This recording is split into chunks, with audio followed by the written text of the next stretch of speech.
Hey everyone, welcome back to the YouTube channel here. Welcome back to the last Andor after show. Yeah, we're pretty sad about it too. Feeling all the emotions. What a great finale yesterday. Hmm. What a great finale yesterday. Like we are blessed. We have eaten good. And not only have we eaten good, like we had a great like first course meal, second course meal, and then like we made it like it wasn't just a brownie for dessert. We got a whole palette of stuff that I just feel so full and overjoyed. But it's just that the happy feeling you leave a restaurant and you walk back to the car and you're like, damn, I ate good. Like that's a good meal. I don't need to eat for the rest of the night. I'm good. That's how I'm feeling walking away from Andor. Like I just feel like damn, this was the perfect like in between window of everything you could have wanted, and you're like damn, like I feel so satisfied. There's nothing that I'm like, man, I wish they did that. I literally feel What's so that satisfied. line from season one where he's like, "They're so fat and satisfied that they do." That's you, right? You're feeling fat and satisfied I'm feeling after fat and satisfied. after Yeah, Andor. Yeah. no, 100%. But yeah, what a great finale. I can't believe it's over. My biggest complaint of the show, which is kind of a lot of people, is not oh my god, Coruscant is under attack. Have you Sorry, were no. you Coruscant's in good. parks? Coruscant's good. We're good now. Yeah. um if you've been keeping up with our thoughts here and some of the commentary going around, a lot of complaints is that wishing that released they released it in more traditional way where it's like week to week rather than kind of in clumps. But some Mhm. people have been loving the movies a week. Yep. I've definitely been loving it, but in terms of like trying to just digest everything and then dissect everything here with parks, I'm just like feeling A lot. overwhelmed sometimes. So I'm like, Yeah. that's a lot, and I wish we could take it step by step. But my God, last night was a movie. Every week has been a movie for the last month. It just felt Yeah. like we were around the corner, around the fields of that one Hmm. one planet that Parks probably knows the name of. Mineral. At the There you Yep. go, Mineral at the beginning of the season. Yep. Now here we are at the end, jettisoning, connecting right into Rogue One, and I'm like, wow, we've just covered all the bases here. I don't. It's almost this show is almost too perfect. Like that's my critique. This show is too perfect. I need some flaws. I Yeah. need you to have some flaws somewhere. Cassian, No, I need you to but spit in that food. I need you to. like I just want to find a hair in my food and be like, you know what? Yeah, yeah, yeah. but Finally, a but flaw. finally a flaw. But no, seriously, I'm just so grateful to Tony Gilroy and cast and crew and the incredible performances and the phenomenal acting.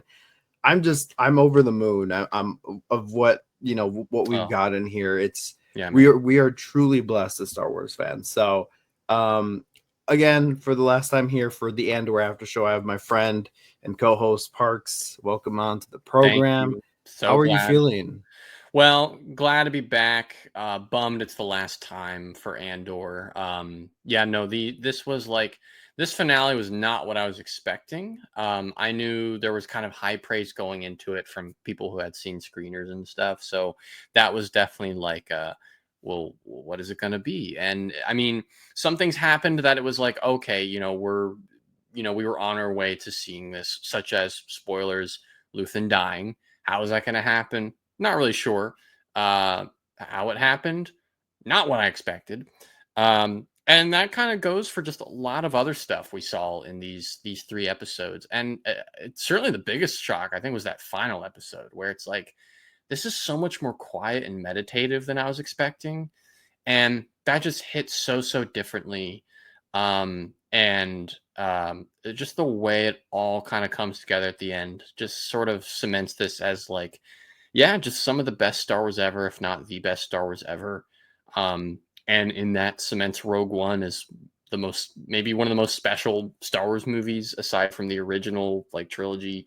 It just has such an interesting place now with Andor, and then it, of course, leading into A New Hope. So, yeah, no, very excited to talk about these episodes, Mike, despite it being the last time. So, yeah, The I'll get over last, it. But, yeah. yeah, no, 100%. I the finale is one not when you get to finales, you expect kind of a big hurrah. Like I Right. almost like the last arc with Mon Mothma and that speech. I almost was Yeah. like, Finale oh my god, material in any other yeah, show. yeah, and that almost to me felt like a finale in a way where it was like Hmm. that's how you want to go out with this big like hurrah, but this last finale, the actual finale, you have it where you said it was a bit more quiet, more meditative, and Yeah. 100%. I was like, whoa, like things are calm, but it just felt like the calm before the storm in a way, where Right. it just felt like we were like almost what I was feeling there was shoot, what do you call it was maybe like the Last Supper. Like it just felt like Mm. we were on the eve of something Yeah. grand and almost devastating too. Right. So Right. Yeah. I was just all over the place with it. And we Parks and I were meant to record last night, but so this is the reason for the delay in the episode. You're probably woke up this morning and be like, "Oh, Parks and Mike probably dropped the episode. Let me go look." It wasn't there because I was uncontrollably, and I'll get into this later when we get to the scene, but I was uncontrollably crying for like 10, 15 minutes after the episode had wrapped up. May I show the Um, picture you texted me? oh, go for it. Show it. Yeah, there is. It doesn't show up super well in the picture necessarily, Yeah, but yeah, you I I in was. the picture I can clearly see you like Yeah, very, very teary-eyed. Yeah, I it hit went. you. It hit you really Yeah, hard. it did. It was. It went. I went through it. It's like this is hitting me Is really hard Coruscant right now. under This is attack or crazy. what's I, going I on? don't Like know. what's going on with I Coruscant? don't know. It's gonna be an issue as we go on. Let's just ignore it, you know? um but yeah, like it just hit me in all the different ways. Like I said, I'll get into it later, but yeah, it was not the type of, because I haven't been emotional like that with Andor really at all. Like Right. I have not been really emotionally connected with this show, and that's okay. Like it hits on different beats for me. When I think of emotional connection to Star Wars shows, I'm thinking Rebels, I'm thinking Clone Wars. I'm not thinking the live action stuff really, if I'm being honest. But this, I mean, this got me sobbing, and I had to text Parks and be like, "Hey man, I know we're supposed to record tonight, but do you mind if we Oh record yeah. tomorrow? Because I cannot stop crying. I just could Hmm. not." So, and it was emotional. Yeah, yeah. I felt very exposed, and I felt very raw at the moment where I was like, "Man, I feel very tender right now. I need a moment." I was Hmm. like, it hit all the feels for different reasons, but yeah, like I said, great finale. Not what I expected. Like the tension was definitely more towards the first episode, and goddamn, I just needed a breather after that first episode. I'm like, let me go upstairs, wash Yeah, my that hands, use the alone was a lot, bathroom. you It know? was, Like, it man, was, yeah. it was, Well, and then you had the middle episode where it was a little bit like it was kind of like it stepped down in tension a little bit, but it sure. was still tense with the whole heist. And then the third That's the episode thing was is like, like I would say like the second episode stands alone the least of these three, yeah, which is fine. It's a three-part arc. But I don't know, it's just so interesting of like what that episode does then is it kind of like sets up your expectations for this massive climactic intense third episode. But it's really only like that for like the first 5 minutes of that right, next episode. And then yeah, the rest of things really quiet. So just yeah, no, this show is just like always finding creative ways to surprise you. Um, yes, yeah, yes, great way to put it. So let's get into it. Parks again is going to lead our discussion here.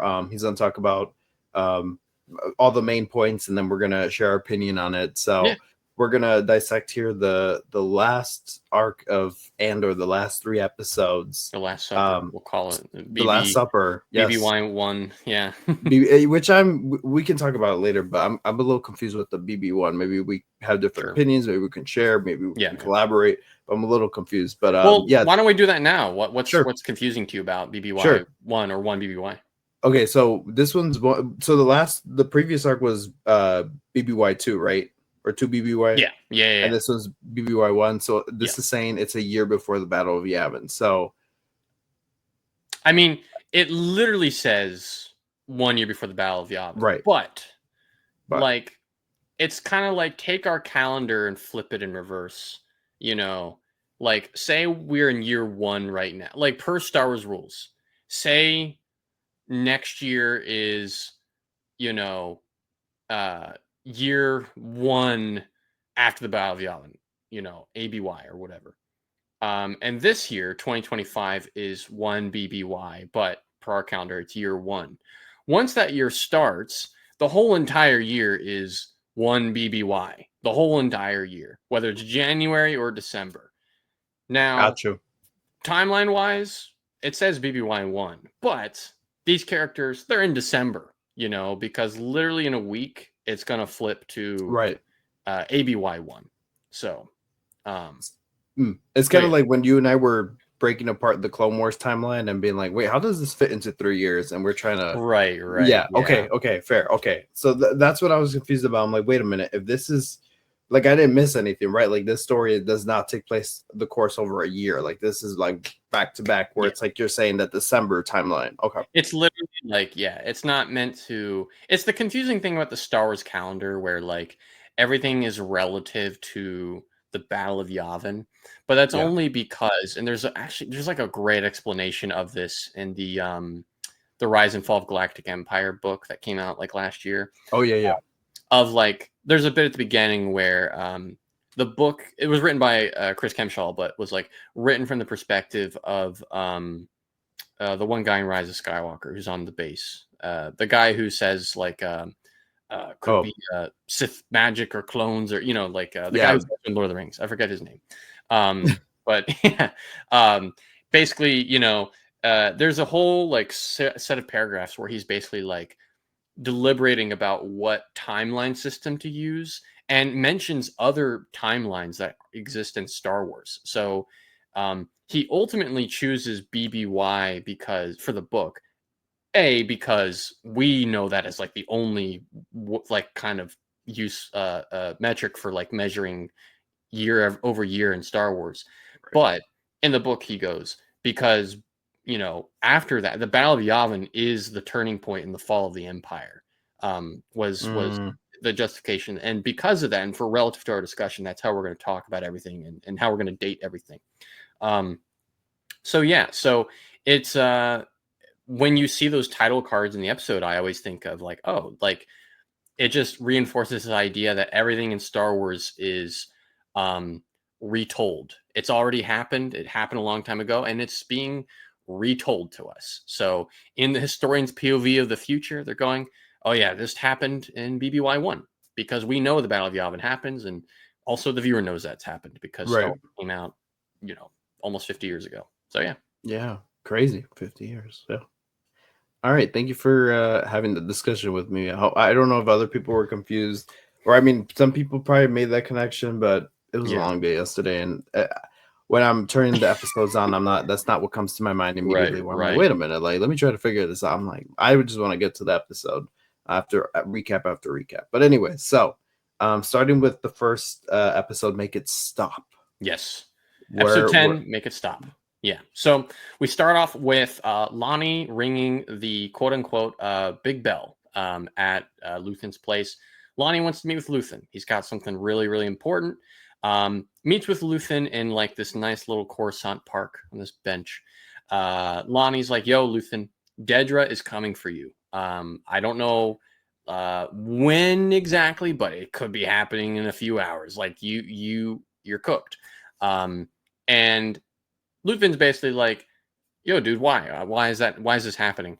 And he's like, I've been burned. I learned something I wasn't supposed to, which was the Death Star." And so he kind of gives Luthen all the bits and pieces of what the Death Star project is.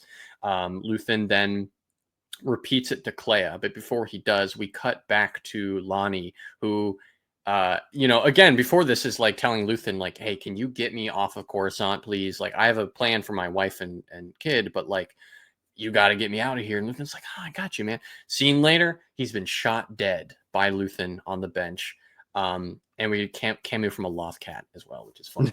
Um, and then continuing through the beginning of the episode here, Luthen's at his little antique shop, burning all the evidence when Dedra shows up with the Starpath unit that years and years ago, back in Andor season 1, Luthen was like, leave that behind, Cassian. We'll be fine. We got to get away from the Corpos. Dedra then attempts to arrest him. Luthen says some poetic ass stuff. There's a whole galaxy out there waiting to disgust you. Stabs himself. Dedra is then like, oh my god, he can't die. This is Axis. I need to hear. We need to interrogate him. Takes him to the Imperial Hospital where not Dedra, Clay is watching this all happen. This is the insane start to episode 10, Mike. How did you think about this introduction? Yeah, not the introduction that I was expecting, and I wasn't. I mean, we knew that a lot of the characters were gonna bite the dust and everything, but I'm like, I was almost expecting Luthen to bite it a little bit. I mean, technically, it was towards the end of this episode, right? Sure. But I was maybe expecting the finale, for this Right, yeah. bigger type character. So I was a little stunned, but it happened really fast where it threw you right into the crux of it, and it's like, all right, well, the action is coming, and I'm like, oh my god, like it, it's The like you're Death just Star is rolling here. with Like it. we're Right. finally talking We're about this. Yeah. right. It's here, it's now, and everything with that, with the relationship between Luthen and Lonnie has come to really its grand purpose to the climax of it, and it's like we're really gonna get something here. And but the minute that Luthen said, "Oh, we'll take you to Yavin," I was like, "Oh, this dude is dead. Like, there's no way he takes him to Yavin." I'm Yeah. just like, Yeah. when did you get that?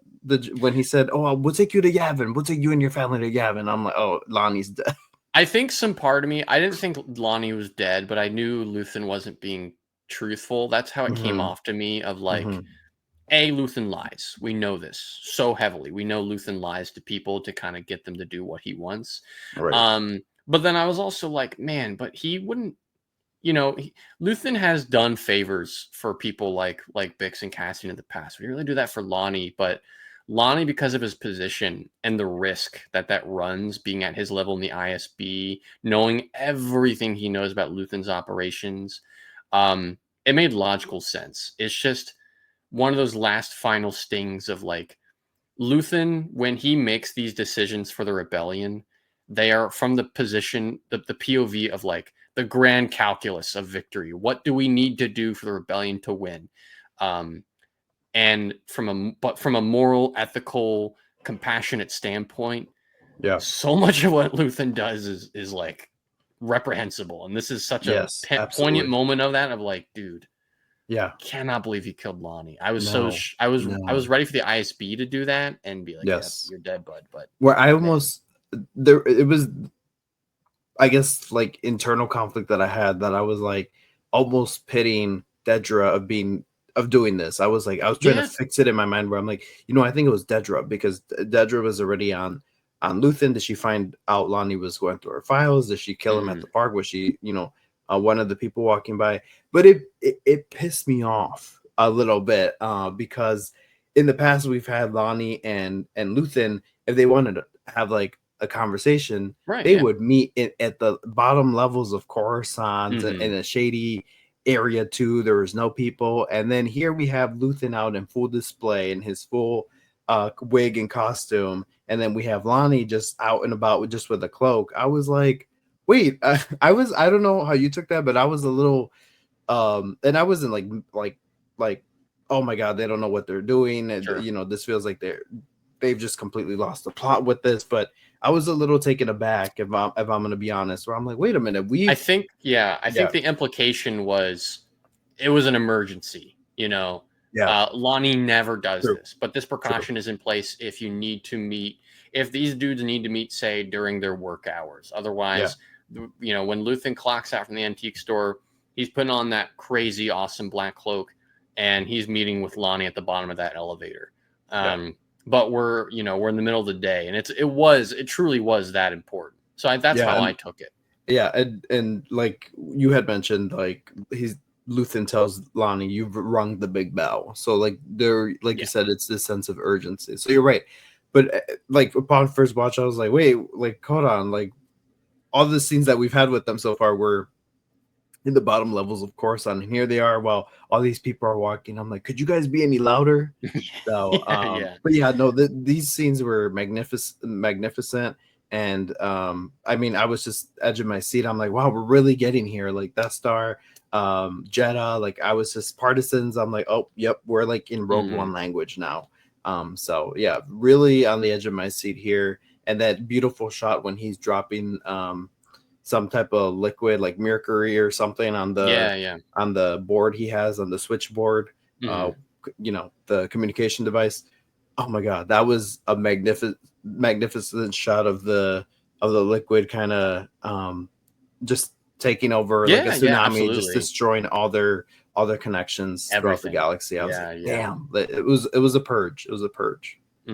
Yeah, no, and just like the moment where he meets Dedra, I think when she goes, "This is a moment I've dreamt of in so many different ways." It's like Yeah. kind of like a reflexive moment for the audience there too. Not that you ever envisioned this happening, but it's just Hmm. like, man, what happens if you put like the most fascist character in the ISB against the most, you know, determined rebel in the entire universe? A rock meets an unstoppable force, and that's very much how their conversation is. Where she's like, "You disgust me," and he's like, "You hate freedom." He's Yeah. just like, Yeah. No.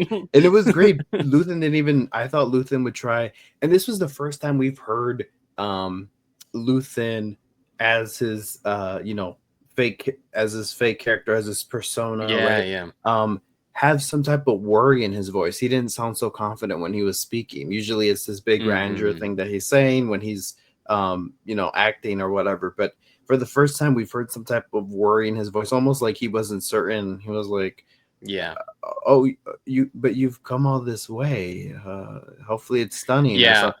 There Part was of him this. is like Yeah. not completely convinced that No. this kind of disguise will work anymore. Yeah.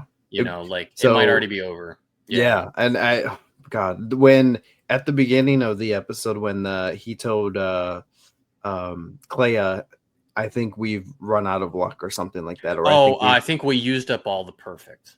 yeah, I think we used Yeah. up all the perfect. I'm like, oh no, nope, I already see Yeah. it coming. I'm like, this is Wave not the gonna death go well. flags. Yeah. Yeah, right, right. I'm like, this is not gonna go well. Yeah. So he Pretty rung that big, hardcore, like yeah. stabbing himself too. It's just Oh like, god, it was. just shout out to them making Stellan Skarsgård say ceremonial Nautilin dagger or something like I that. literally, I Yeah. was like, oh, shout out the Kid Fisto people, but Yeah. oh my god, I just wanted to take a screen grab from that moment where he Insane. said there's a whole galaxy waiting to disgust you or something. I'm like, Hmm. oh, like he's like the rebellion has fled, like or they're no longer here, they've flown They're away. I'm like, everywhere. They're they're everywhere everywhere, and now. I'm Yeah. like, oh my god, like we're really at that stage now where Yeah. it's the And it's alliance is formed, to say, yeah. and the what really is holding them back is something like the Death Star from coming out of Hmm. the gates Forcing of their hand. yeah, forcing their hand and coming out of the gates and starting this galactic civil war. Like it's Right. just we're on the tippy toes, and Dedra has like it feels like she has an inkling of it, but she has no idea of the bigger picture, and Absolutely. he's Yeah. just like he knows what the full picture is. So that line was freaking beautiful, and the way he just threw it Yeah. back at her, oh my god, when she was like, you disgust me, and he said what he said, and then he threw it back at her like there's a whole galaxy waiting to disgust you. I'm like, oh, Yeah. Yeah. oh, Yeah. so good. Absolutely great. Yeah, and I mean, like this is the moment that Luthen has kind of been knew has been coming for so long.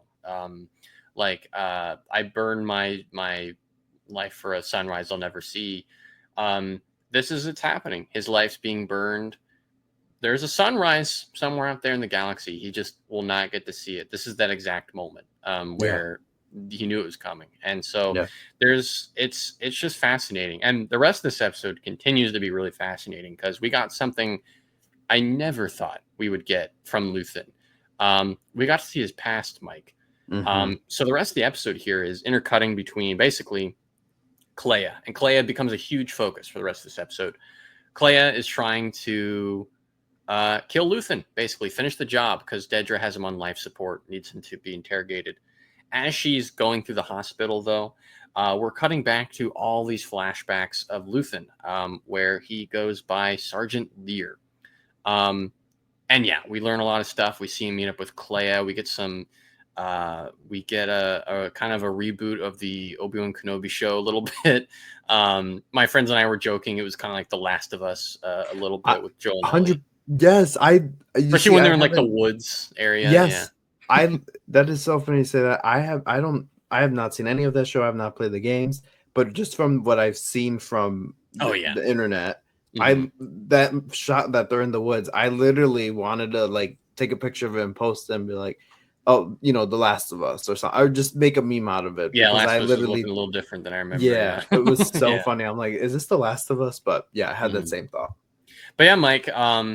Let's so in two parts, starting with part one here.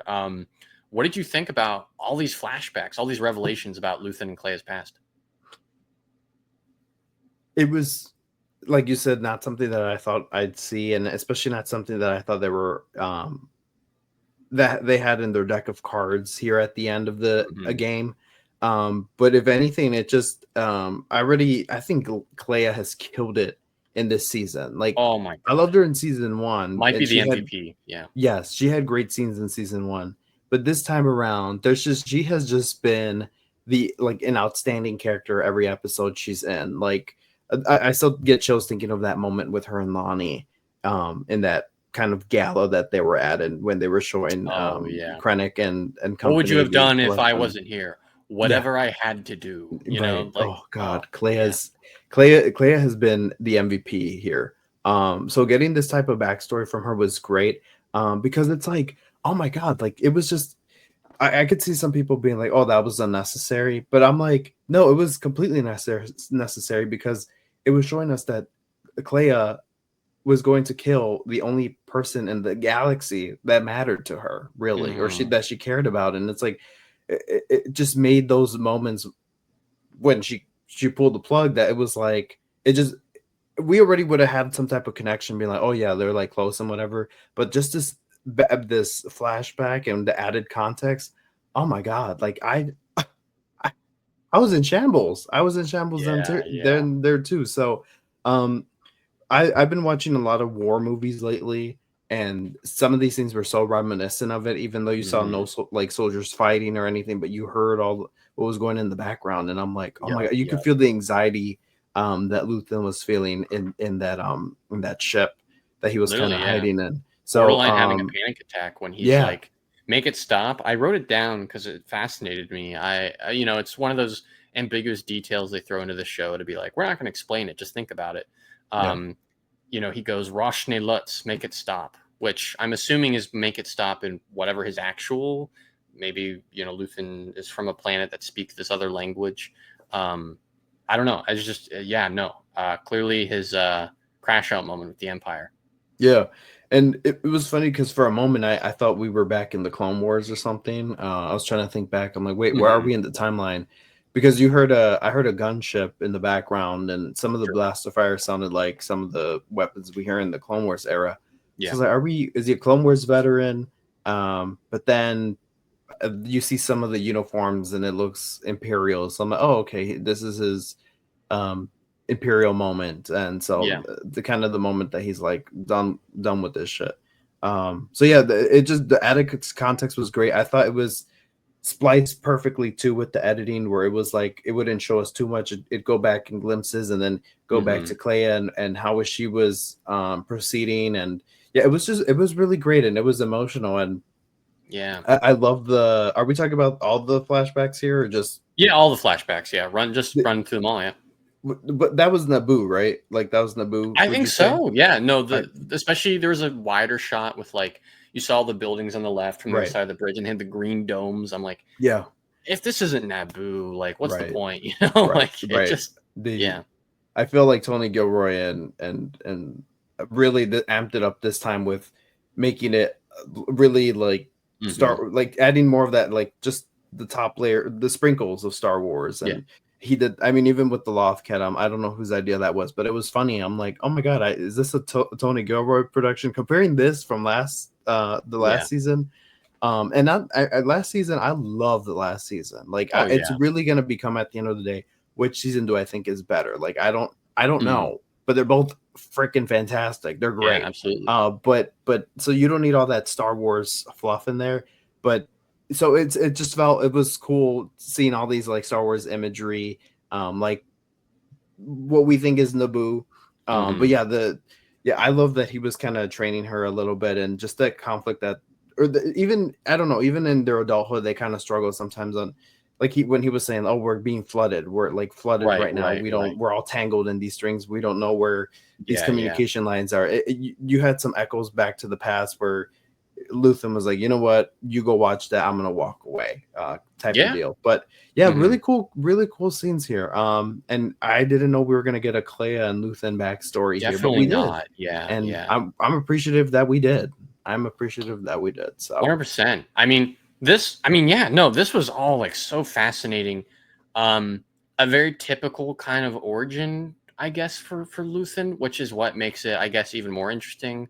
Like my thought in my head of like, I don't know, it's one of those things where in season one, Luthen is such a fascinating character that you, as that season is going, and some of the brilliance of it is like the show slowly unraveling who Luthen is and what could a man have been through to have this kind of like ideology. um and I, for the longest time, I really liked the idea of like there's nothing crazy about his backstory. He's just a guy who really hates the empire and was capable of doing this. That's totally possible. You know, you don't have to like experience fascism. Well, you do, I think. You have to experience it on some level, but you don't have to like you don't have to go to prison like Cassian did necessarily to be radicalized for it. The reason they did that with Cassian and why it worked on Cassian is because it is literally the most intense version of fascism you can ever experience, which is, you know, being a slave labor in a prison. Um, but that aside, like, yeah, no, just wild. I think the echoes to like, I mean, so much of the last arc was about, and just the season so far, the mechanics of genocide and how the Gorman massacre happened, um, to get these kind of echoes of like, oh, this is what the Empire has been doing forever, you know. As they're on the radio comms, these all these troopers are talking about, all right, we almost got them all wiped out, and it's like, dude, they're literally killing all these people right now, you yeah, know. yeah. um, and just how heartbreaking that is. And something that did not occur to me while I was watching it, but did occur to me after I was rewatching it earlier today, because I watched the Andor Declassified for this block of episodes, Mm-hmm, and Elizabeth DeLau, I think that's her name. She plays Clea. She better be in everything after the show. She is so good. mm-hmm. Um, um, yeah, no. And by the way, this show is like was basically her first major acting job as well, out of school, which is crazy. She's, yeah, a gem. She's great. Um, is that her relationship with Luthen is not quite father daughter. It's not quite that simple. It's more like there's just a little bit of contempt, or at times a lot of contempt, because yes, Luthen did kind of rescue her, but like Luthen is also one of the troopers. You know, he was a sergeant. He was leading troopers that were basically committing a genocide on Clea's planet. So there's always a bit of resent between the two of them. And in that, I imagine Luthen feels always on some level guilt about the life he used to live. And that guilt comes up when he's with Clea. Um, so all these moments, and it's just great because not only is it insight into the characters, but it's context into their dynamic over the last, you know, two seasons. All these moments where Luthen is like, I'm slipping or whatever, or like I'm not sure I can do this, which he's had, you know, a handful of moments of like, you know, are we doing the right thing? Especially last season with the whole, you know, when he's in the antique store and they're like, Ferrex is reaching out for help. You know, it's one of those shots where Bix is trying to alert them that the Imperials are on Ferrex. And he's like, should I close it? And Clea's like, yes. And you have to imagine Clea's assertiveness. Of course, she's going to be so resolute about this because, you know, she is a child victim of genocide, a survivor of it. But because Luthen was partially complicit in it, whenever Clea is pressing him on this point, that guilty part of Luthen kicks in where it's like, ah, man, Clea, I have to listen to Clea. Like, she clearly has the right optics on this, and I don't, you know? Um, so it just makes their whole dynamic so fascinating. Um, these kind of lessons they learn. I mean, we see the moment where he's like, "I'm Luthen, you're Clea." So definitely not their real names, whatever they used to be. For him, it was Sergeant Lear. We know his name was Lear. Um, there's I mean, just like tones of heartbreak of like where she's like, "Am I your daughter now?" Um, and again, riding that fine line of like maybe she wants to be his daughter, maybe she would be disgusted at the thought of that. Right. Um, which goes into that next sequence where those people are about to be executed, and he's like, "Fine, whatever, I'm leaving." And it's like, man, like it's just so cutthroat. Um, he says something in that one that's like, all you have now is hate. You bank that, you hide that until you know what to do with it. Um, yeah, no, we have a messed up kind of rite of passage scene of like where you see again the first time Luthen is kind of teaching her spycraft of like, um, hit the trigger. Like he gives her the detonator, but just needs to know that she's willing to Yeah. hit it. But he's going to be the one to hit it because he's Right. like, don't look at it. Don't make it seem like you knew it was coming. Look at me. Now look at it.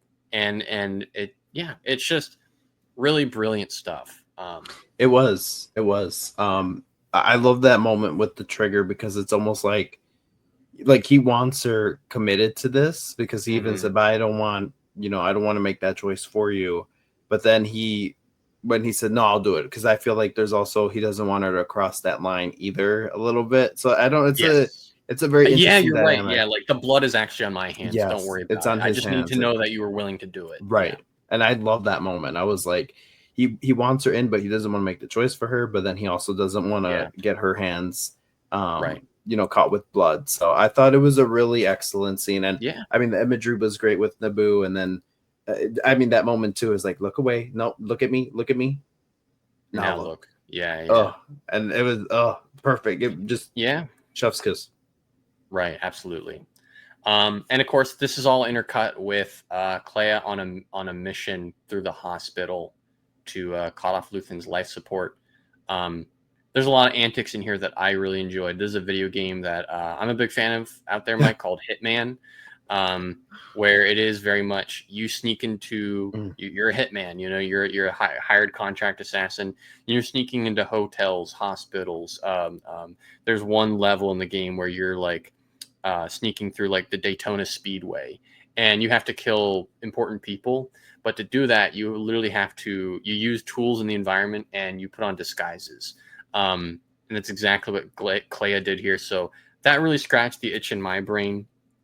I love the little alien she was escorting around. It was like No, that was it funny. reminded me of like the ET alien that's in the Phantom Yeah. Menace. Yeah. Yeah.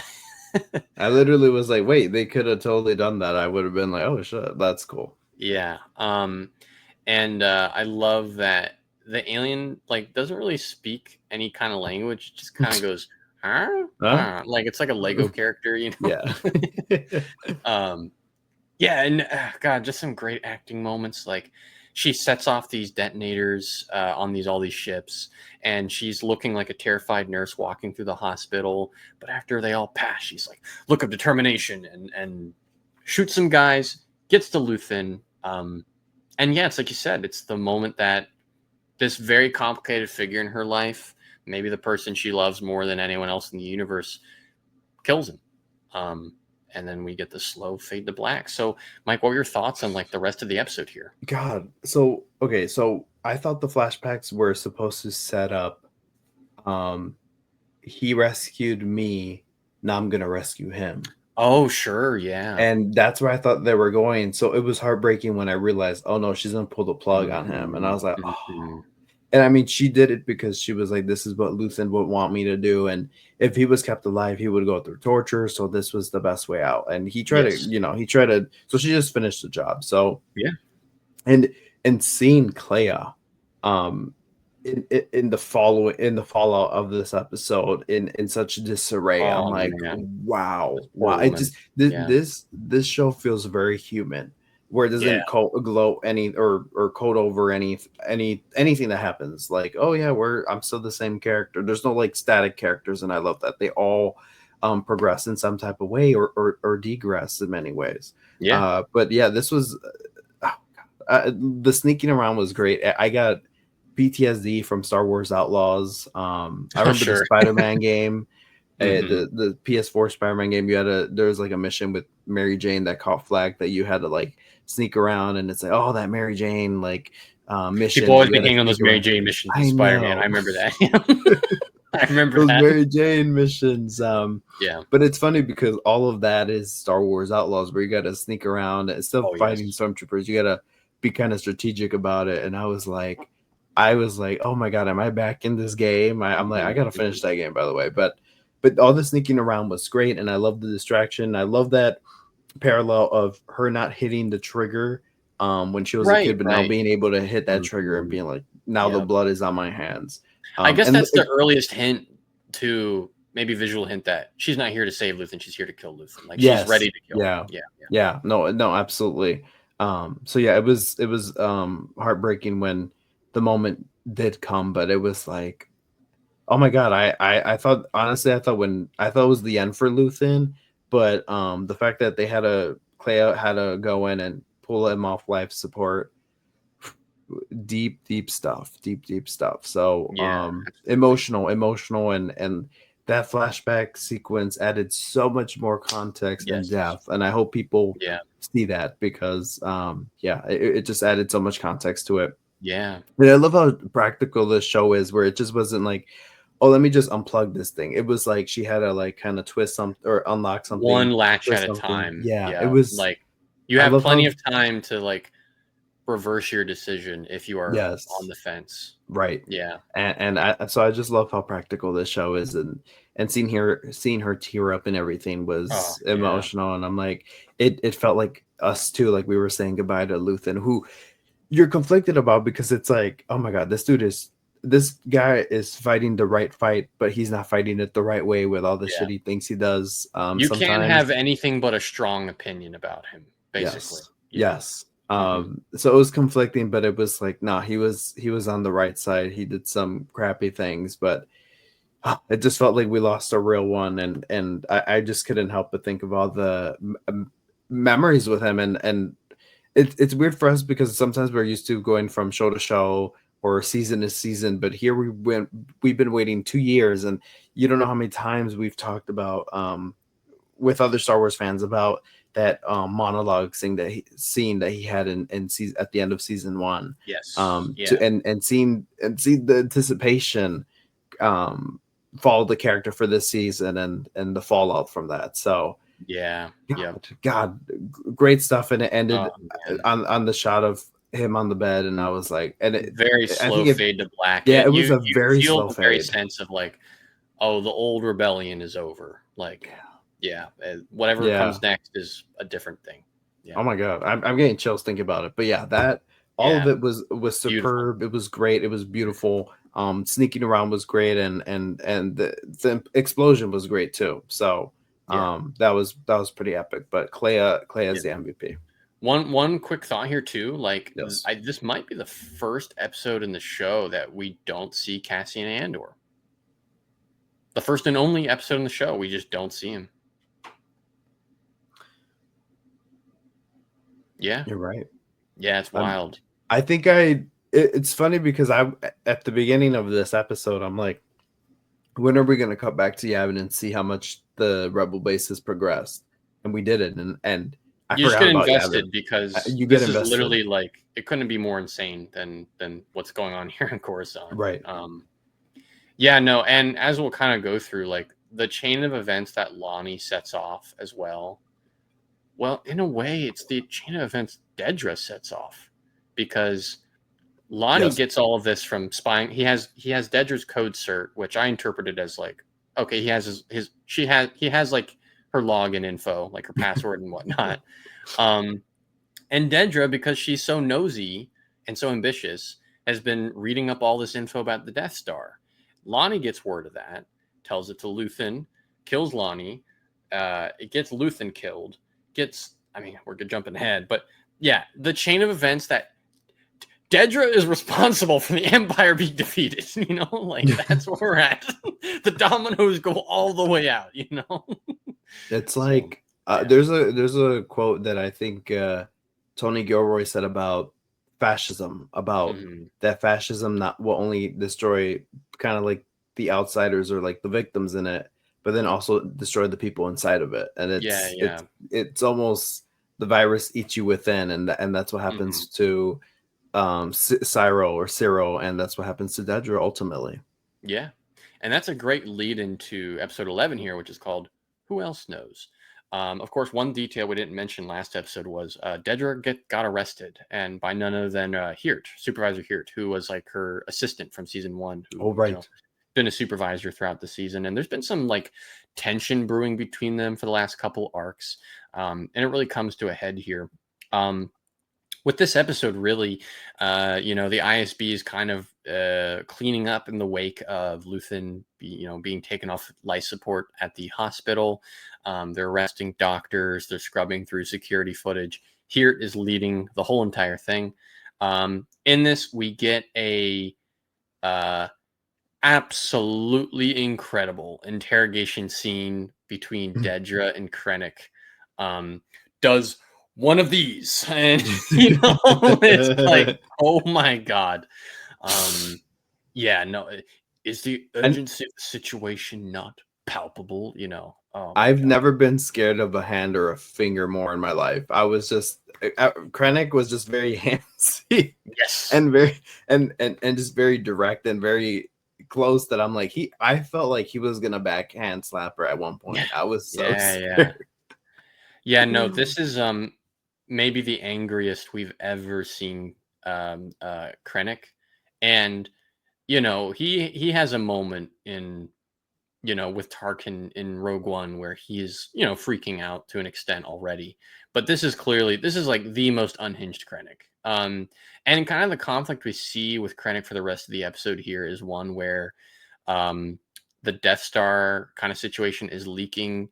What Partagaz kind of confronts him about it later and is like, it's a miracle that you're like people are only learning about it now. The Death Star should have been built by now already, which again kind of feeds into this narrative that kind of goes back to the Catalyst book of like Oh my Krennic, god. like you're so big on promises but not actually delivering results. So Yeah. that very much continues here, days from, you know, the Death Star being ready. Oh yeah. Um, at the same time, though, we cut back to Clea, who, again, something else we didn't mention, is in the Coruscant safe house. And like kind of Luthen's iteration of the rebellion, it's a complete disarray. It has been abandoned and neglected and not looking great. But she breaks out an old kind of essentially a Morse code device out of the wall and sends a Morse code to the rebels on Yavin, which goes directly to Will. Will tells Cassian, K2, and Melshi, who are all playing a game together, and here's like we get to get some K2 content finally. Um, Yeah.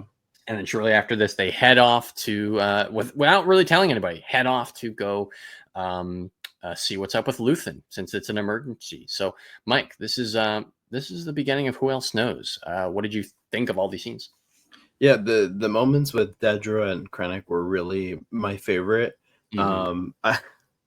I love the moment where she's sitting there. Well, he turns off the cameras, right? Because he's like, "Oh, nothing of the Death Star can go on record." So he shuts off the cameras and turns Right, off right, the right. Great, recordings. great observation. Yeah. So he gets in there and he's like, or you know, he starts interrogating her, and she's like, "All I've heard is about, or all I've know about is about the death of Officer Young," and he's like, is that what I am? Is that how my reputation has slid so precipitously or something like that? Precipitously, yeah, yeah. Yeah, and it was he's like of some ISB Clark. I was like, oh my Some god.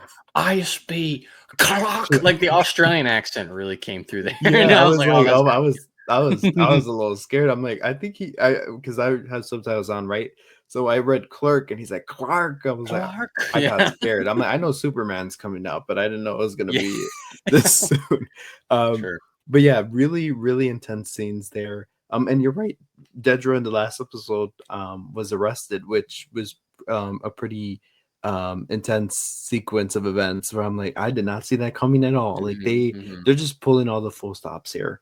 Yeah. So it ended up being really fascinating and really, like I said, I was on the edge of my seats. Besides the Tarkin scene in Rogue One, we've never seen Krennic this upset, but we've Sure. never seen him more direct, and he was just all up in her face, Yeah. and I just even felt uncomfortable. Like I said, I felt like he was just Yeah. gonna backhand slap her at one point because the last time we saw these two, they were getting along. Krennic wanted Dedra on his side. He selected her to be part of this the Gorman takeover, if you will. Yeah, yeah. So to kind of see this tense meeting, I was like, "Yep, this is Mhm. we're pulling all the stops here." So yeah, that was really that took me over, and the Clea stuff was great with the Morse code. I was like, have we seen the Morse code thing? And did we see it on Ferrix with Um, Vix when she I mean, was technically, communicating? it's kind of like the same thing. Yeah, pretty Okay, much. Yeah, yeah. yeah,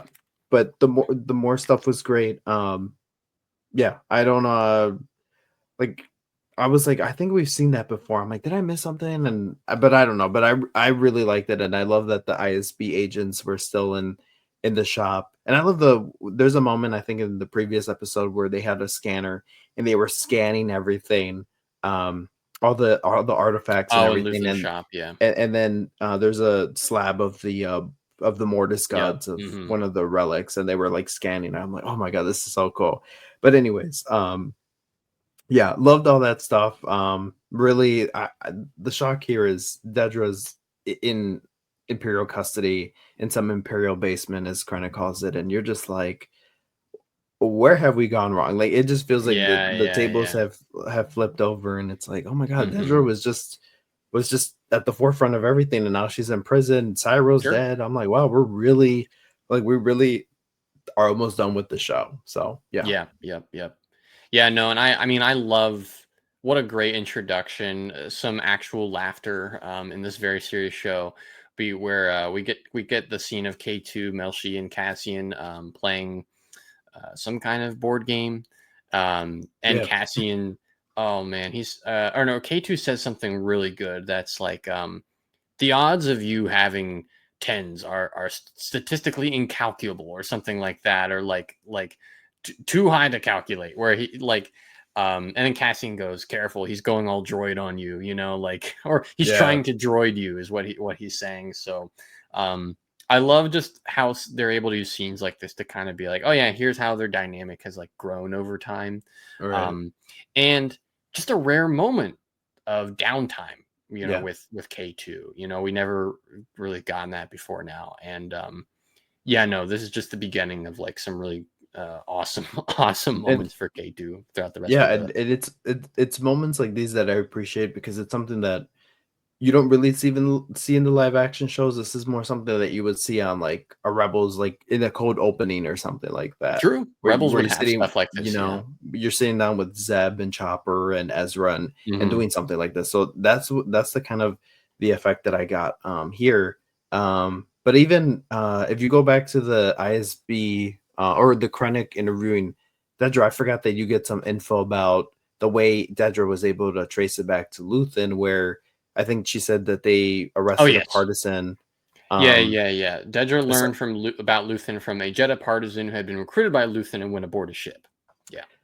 yeah, because at the beginning or the first episode, I'm like, wait, I want to know because the thing I love about Tony Gilroy is s- he has it mapped out, Hmm. but he doesn't always have it mapped out. And that's great. He's like, honestly, I don't know. Like, I don't like he was talking about. I read the interview he did with think it was Hollywood Reporter. Sure. After or the report, they already saw the screeners and everything, but he was talking about Cassian's no, he was talking about he was just talking a multitude of things, and he just completely did not have it figured out. He's like, I don't know, I just went with that, and that's great. I love it when you have a plan, but you also, you know what? Let me go off the cuff here.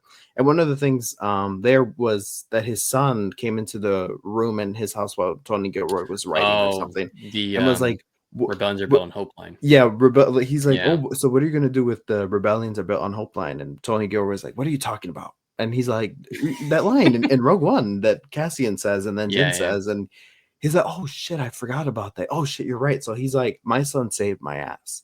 Because then he incorporated it and he made it go to the bellhopper and everything.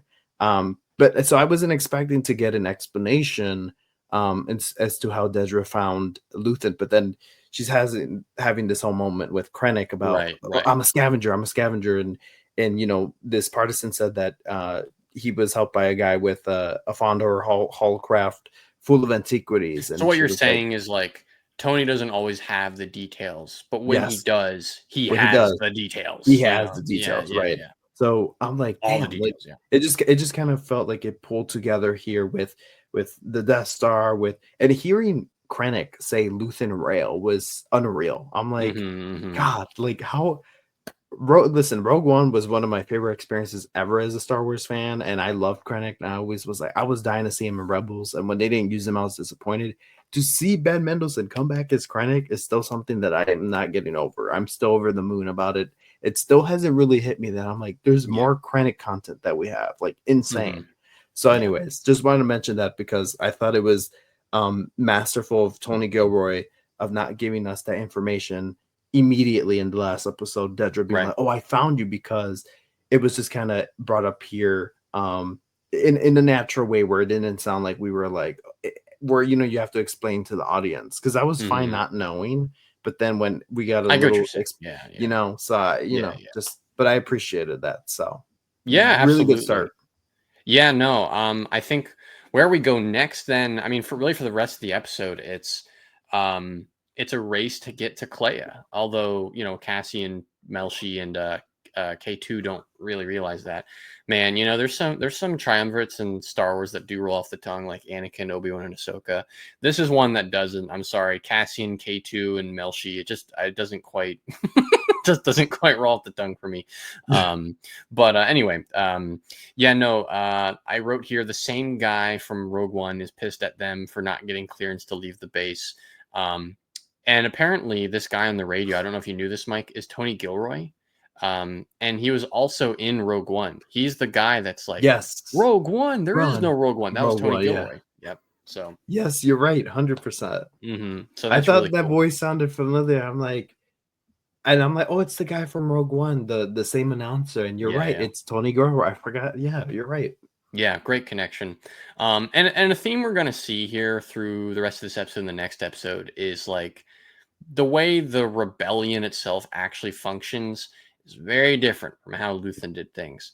And one thing they're very big on is basically um, kind of like contingencies and clearances. And there's a lot of bureaucracy of like, hey, you want to go on a mission, it has to be officially sanctioned. You can't go without our official council of approval here. Very different from how Luthen did things, where it was a one-man kind of operation stemming throughout the entire galaxy. But yeah, so they're heading over to who they think is Luthen, but is actually Clea on Coruscant. Um, at the same time, the ISB is kind of zeroing in on as Clea as well. And we have a scene where Hirt comes to talk to Dedra in her cell. And he says something like, I forget. There's just some really great back and forth dialogue here, unsurprisingly, where she's basically pressing him about like, why don't you ask your old friend Lonnie, who's dead? And he goes, "We were never friends." And she goes, "I know the feeling." And it's kind of like this moment of like, man, like that's like the payoff to this little arc throughout the season of like, this guy used to be her assistant, like there all the way for her, and now doesn't even care. And Dedra, on some level, even though she's devoted to the Empire, is like, man, it'd be nice to have a friend. Yeah, Um, they're always making me feel sympathy for these characters who are just utterly the worst people ever. Like it's they not fair. are. They are. And in the interview that I was telling you about, that you probably read, Tony Gilroy said he, out of all the characters on Andor, he felt most sympathetic towards Sarah, I see because that. of, Yeah. and I was like, damn, like, yeah, like you too as a viewer have some type of sympathy, even for his mom that's crying, Yeah. watching. It's like, oh my god, like it's Hmm. that, Yeah. No, that 100%. I mean, Cyril is like all tragedy in a way, just like his whole life being a lie. His whole entire life is a lie, you know. Yeah. But yeah, so at this point, Dedra gives Hirt some advice to pull the old Axis files, which is going to spring even more leaks that we'll see in the next episode. But basically, they go back to Luthen's antique store, are able to trace the signal to Clea, and then we gear up with some like Imperial security troopers. They're not quite stormtroopers, but they look real, like kitted up, ready to kill. So yeah, and then the rest of the, I mean, so yeah, there's some other great dialogue bits here I want to mention real quick when they're kind of coming in on Coruscant. Melchi's never been to Coruscant. K2's like, I was in Coruscant once. I was in a parade. There was over 200 KX droids. The Emperor was there. And it's like, cool, man. Thanks for sharing. Um, and so yeah, then that's kind of the rest of the episode is just them kind of converging and this kind of just ratcheting up the tension of like, oh my God, who's going to get the Clea first? So Yeah. Mike, what did you think about the rest of the episode here? I mean, the fall action was great. It was like, okay, I think in the Disney Plus description, it was like Cassia must go on one last heist or something. And One last extraction, yeah. yeah, and before I watched the first episode, I kind of glimpsed at it and I was like, oh my God, he's gonna get Luthen out. So that's why I was kind of taken aback a little when they started teasing his death. I'm like, no, but I love the moments with Krennic at the ISB, trying to, and with or Tardigaz, what's his name? Partagaz, I think. Partagaz. Yeah, Tardigaz, Gardigaz, Partagaz. Yeah. Partagaz, that moment between him, Krennic, and then the lieutenant guy. What's that guy's name? The really got the mustache. No, Dedra's old Hirt. assistant. Hirt. There we go. Oh my God, Hirt. What a pompous ass. Yes. When K2SO wrecked him, I was like, oh my God, do it again. I was like, do it again. I was like, I yeah. could not wait till he was, but whatever. Mm-hmm. But with Krennic and Partagaz, I felt like it was a conversation pulled from like Star Wars Catalyst or something, which by the way, I know we plug books here all the time, but please go read that book. I read that book after I watched season 1 of Andor or rewatched it. I read the book for the first time, even though I bought it when Rogue One came out. I barely read the book back in January or February, and one of the greatest books in the Star Wars it's canon. Really so good. Please go read it. It's so good.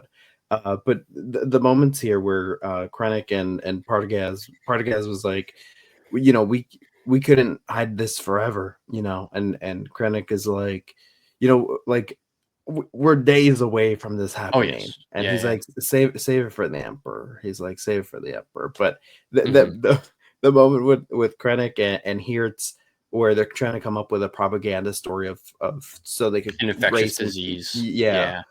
I love the way that Partagaz pitched it, and then Krennic is looking at Hirtz to be like, does this guy get He's it? like, there we go. Why aren't you running it right now? I love Ben Mendelsohn's energy in this show so much. I love him in Andor, but here he just feels almost like a comical version of himself, where Krennic, I don't know, where he doesn't take the Krennic character so seriously, like maybe he did, or he was written for Rogue One. It's a little bit more like comical here, where there's kind of a light with it, and I love it. It's like so serious it becomes comical. Exactly. Perfect. So yeah, that moment where he's like, you got the story, what are you still doing here? I burst out laughing. I was like, oh my God, I cannot get enough of Krennic in these episodes. But I was scared that we were only going to get that one interrogation scene, but no, we continued seeing him in here, and I like completely love that. But the moment where K2SO or K2 and Cassian and Melchi were getting together and leaving Yavin 4, I'm like, this is great. It gave off the echo of Rogue One again, that Rogue One language of them just leaving, and I'm like, yeah, it's a different field to play than Cassian's more used to coming and going, and like he said in the last arc, he's like, the day that I have to ask permission to leave is the day that I'm not staying here. Yeah. And I kind of love that because I mean he basically has to ask for permission, and he's like, well, I'm gonna do whatever the hell I want. I think So K2 says something to the effect of like, do you know how many times we've disobeyed direct orders? 17 times.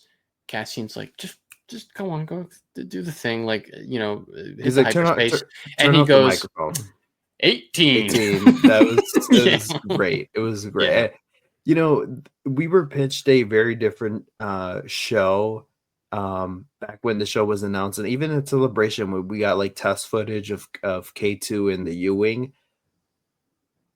There's still a part of me that I'm like, damn, like I really wish that we got that show in a way, Mhm. like, or some type of This integration, was a but I still glimpse into the alternate yes. universe where that version of Yes, the show happened. yes. Yeah. But I Yeah. still appreciate these moments, and what I love about Andor season 2, some of me is like, you know what, I wish this was like another season or two because I felt like Oh you could yeah, have same. the way you fleshed out the Ferric story into this, slow burn and Mhm. eventual like Imagine that treatment for all the arcs we for had all this these season. arcs, Yeah, it yeah. would have been monumental. Like imagine the Mon Mothma storyline being that speech being the finale to that season, dealing Easily. with Yeah. Mon Mothma and Mhm. Coruscant and everything.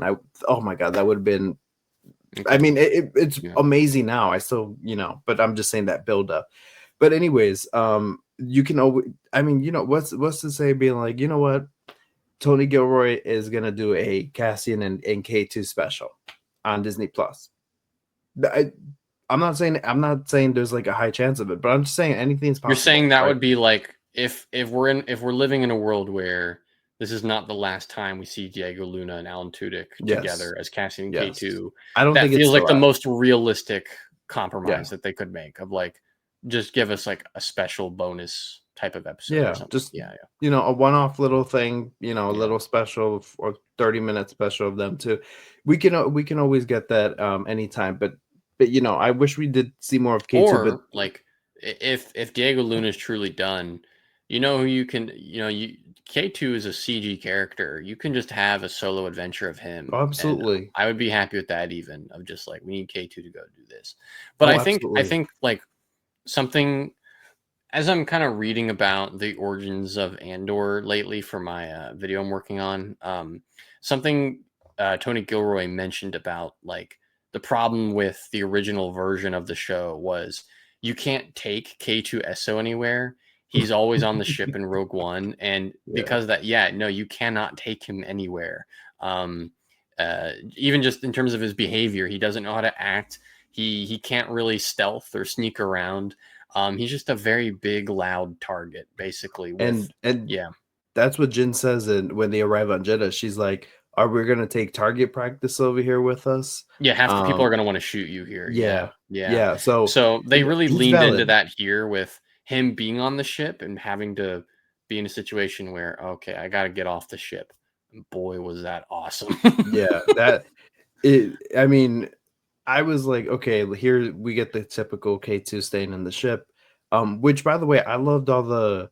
Listen, I love when I don't even know what subgenre this is, but whenever movies take a more military approach and they're on like comms or they're on the radio Oh or the sure, like walkies, and yeah, they're like, landing the helicopter at a certain landing site and like go go go go, and then you have all the, yeah, I know that sorry, Coruscant has been attacked like 8 times this night, but you have these military moments sometimes in movies or whatever, and I just like it scratches that itch in my brain, what you were saying earlier for me. yeah, yeah, So when we get this moment of the ISB kind of militarizing and them getting all set, and then you have Partagaz on the hot chair with the hot mic, kind of directing this mission from headquarters or wherever, the listening station or from the control center.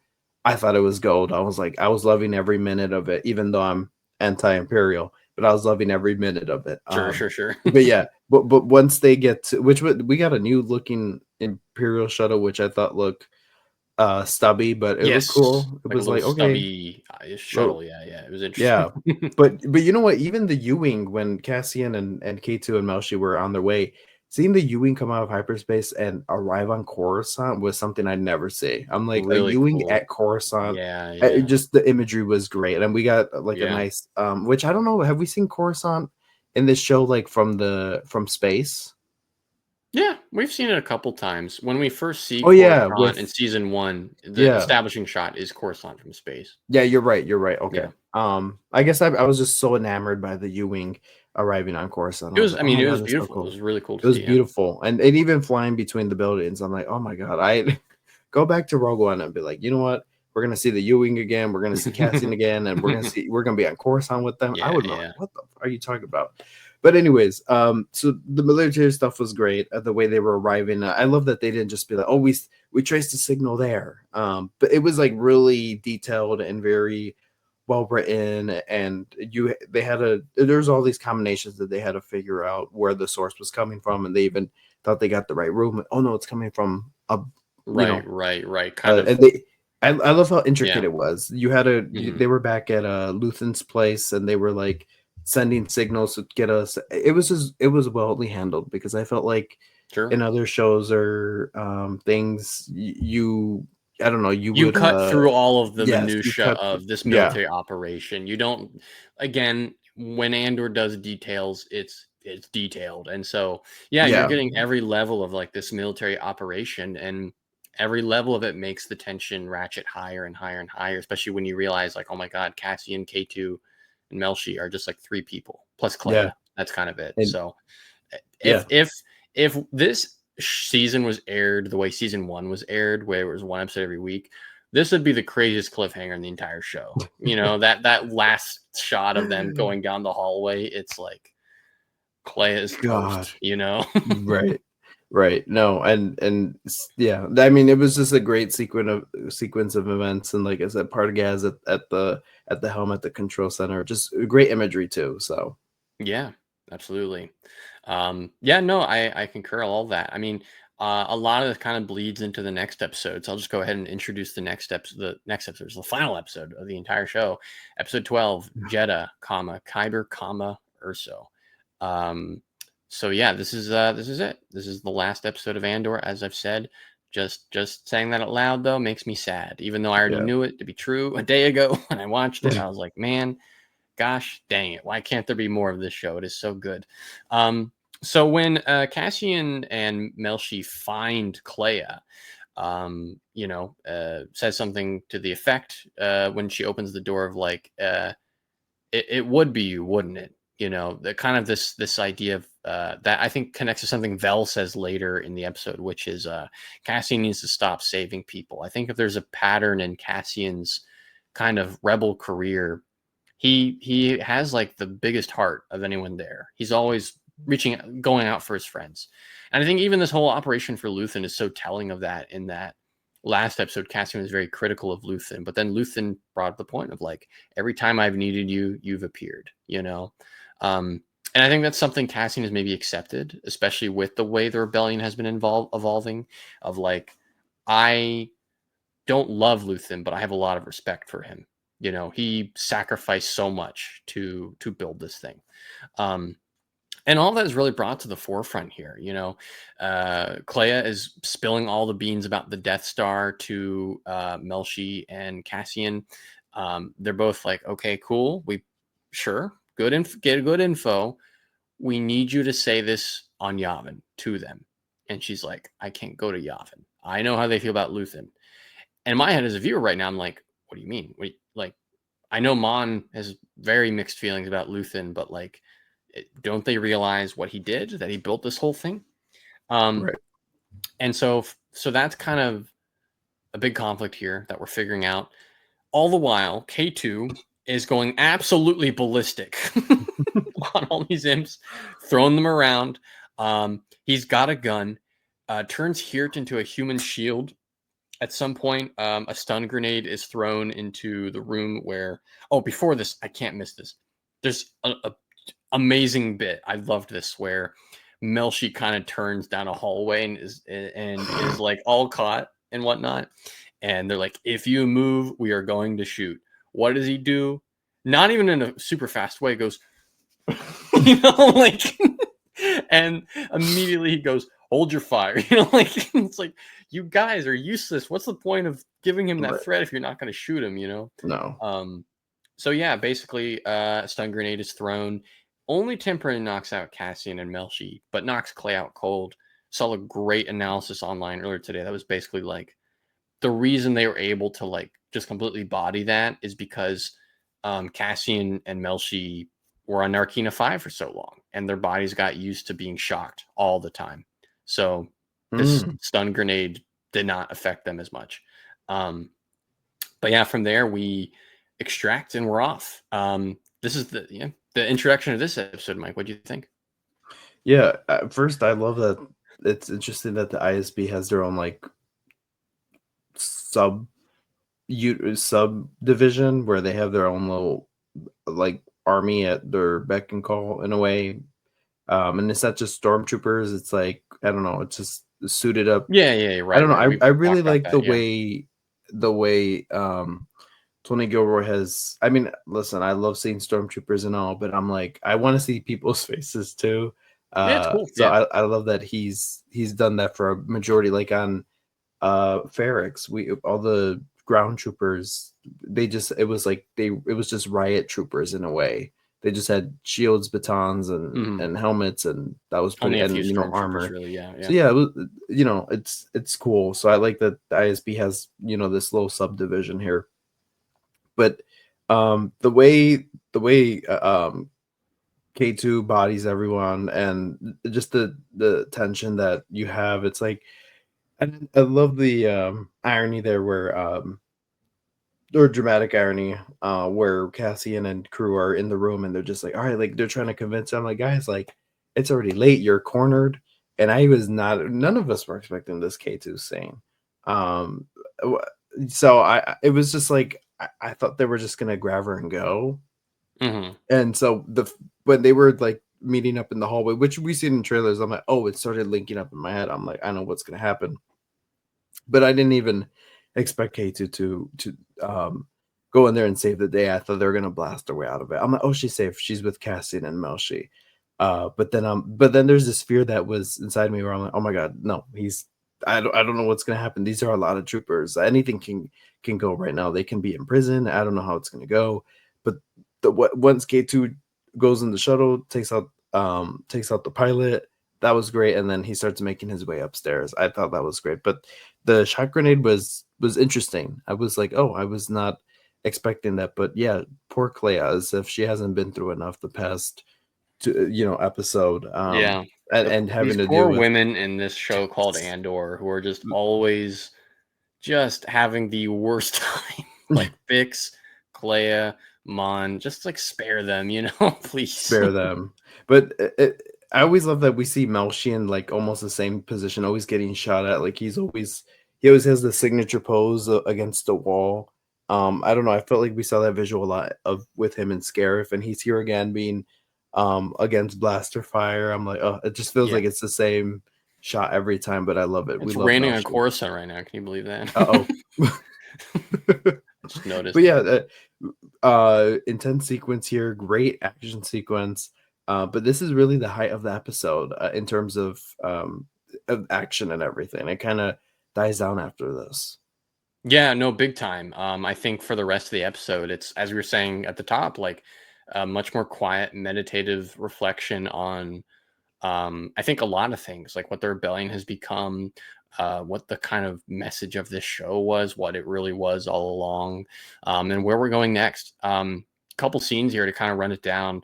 We get what I'd like to call like Rogue One setup, a bit. Obviously, it's not that simple. Like it's deeper than that, and there is kind of thematic connection to the so much of what's going on throughout the rest of the show here. We get to catch back up with Mon Mothma. The Yavin Barber did in fact get to her. She she has lost Aldrip, and I was really wondering how they were going to handle this. I mean, obviously you expect days before Rogue One, she's gonna look like how she did in Rogue One, not how she looked throughout the entire rest of the show. But it kind of hits seeing her here, and like, yeah, you get the idea like how much she gave up to the entire life that she gave up to be here for this rebellion, for real. But yeah, they're talking to Saul. Saul is like, yo, you guys have spies everywhere. Connects to something he says in Rogue One, of course. So this is where that line really comes from, and that sentiment really comes from. Mm-hmm. Very strongly encourage him to work with the rebellion, because his attacks on Jeddah are making things worse for everybody. We get to see Admiral Radis for a little bit, so that was cool. Anton Merrick and Dodonna are out for the night, though, apparently. What are they doing? I don't know. They're out. You know, are they They going? didn't fit in the budget. They did not fit in the budget. They were unavailable. They were at McDonald's. They didn't want to come down. They were not hanging out. And a lot of this really culminates here with the rebel leadership kind of confronting Cassian, or Cassian confronting rebel leadership. We get some of the senators we saw at the big table in Rogue One, which is very cool. Same actors and everything. Bale is still looking different, though. I can't quite put my finger on it, but it's okay, And I thought this was fascinating. Mike, I especially want to get your thoughts on this scene, because up to this point, I was a little confused with how the show is handling the Death Star information. My thought was, Mm-hmm. The rebellion has like bits and pieces of the info about the Death Star, but what really seals the deal is the beginning of Rogue One, where, Cassian meets Tivik on the station and gets the full rundown for the first time. But from the sounds of what we got, Clea knew a lot and told Cassian a lot, and Cassian was able to relay a lot. But that was not enough for the rebellion. And I was like, really? Like, why aren't we kind of having urgency here? Of course, I'm remembering the rebellion that we had in Rogue One and their unwillingness to act. Right. But then their kind of main reason for distrusting all this is that it came from Luthen. Right.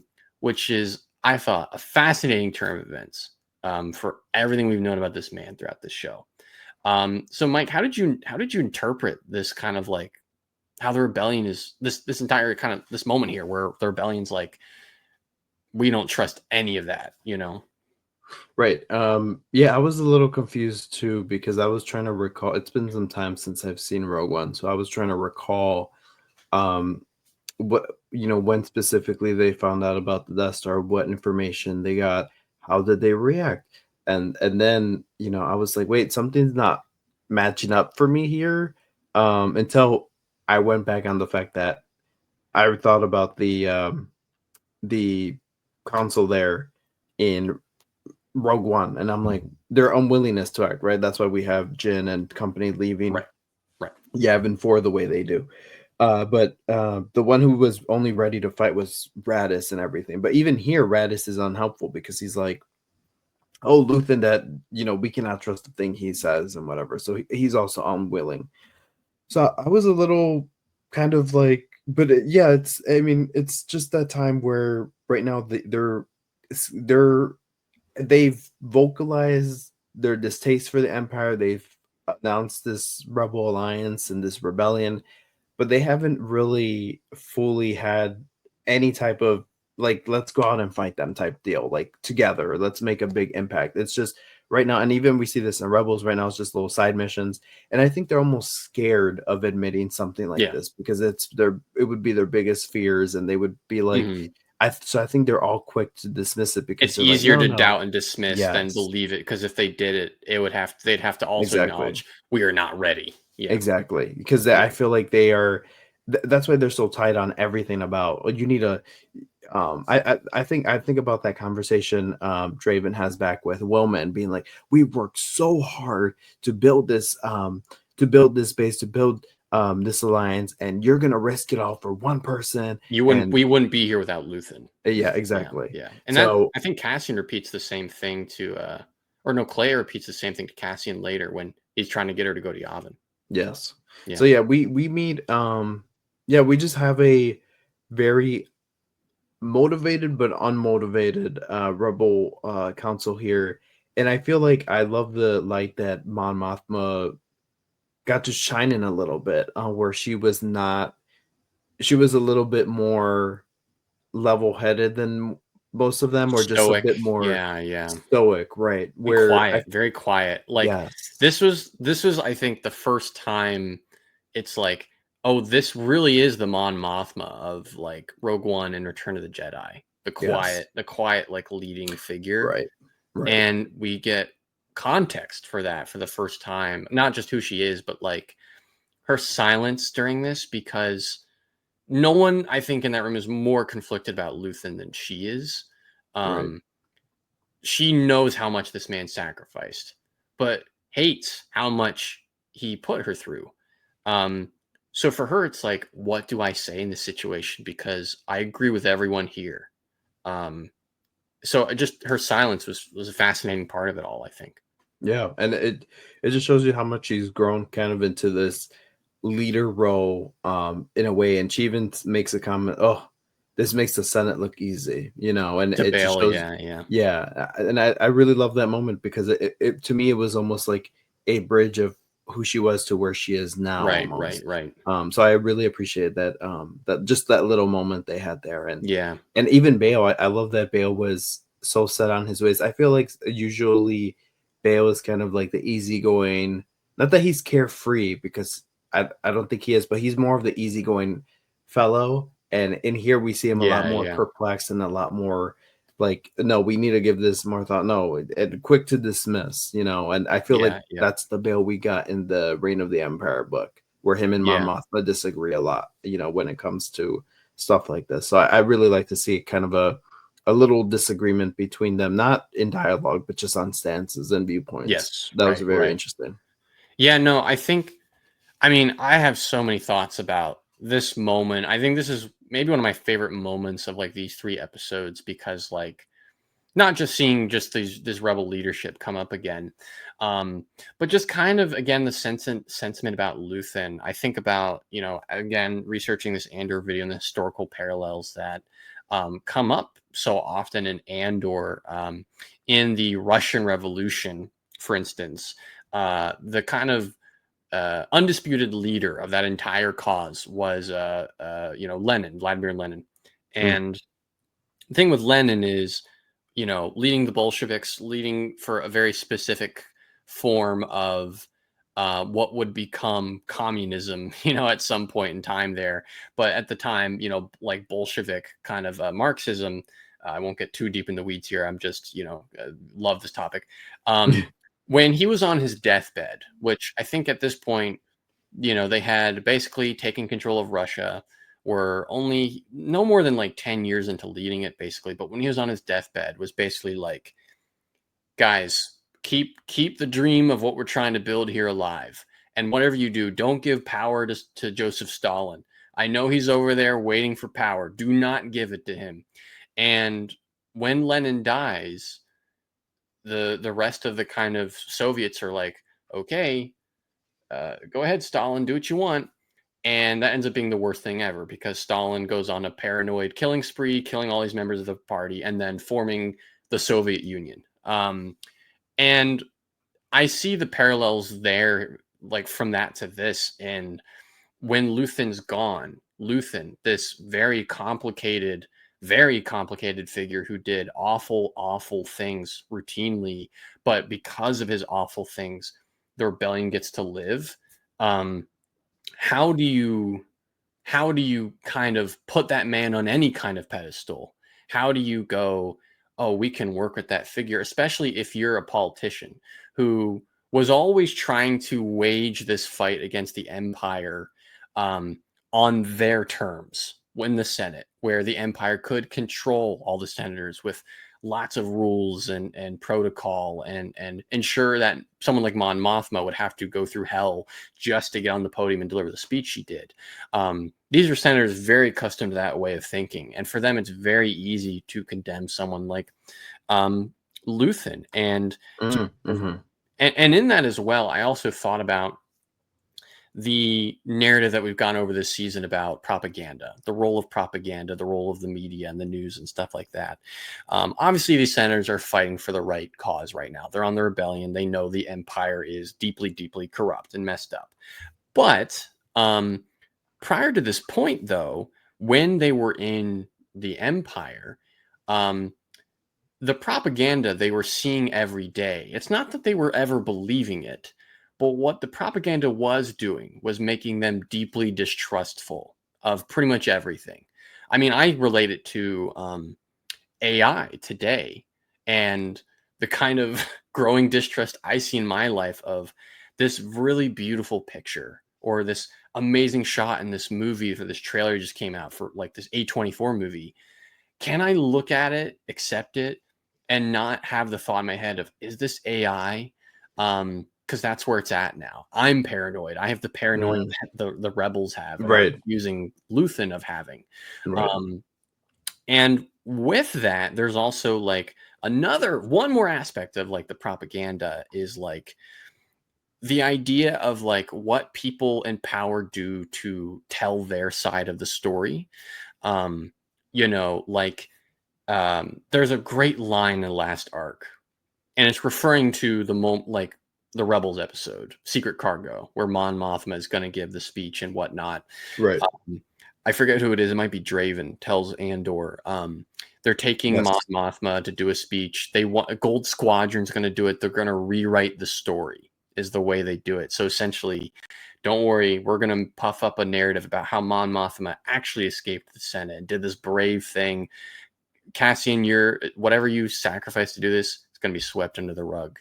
Um, Already at this point, the rebellion is shaping the narrative they want to have about themselves. And that narrative does not include Luthen, because again, how do you put a man that complicated on a pedestal? And when Cassian goes, I won't, it's insulting to hear him get run down by people who've given a fraction of his sacrifice to this rebellion.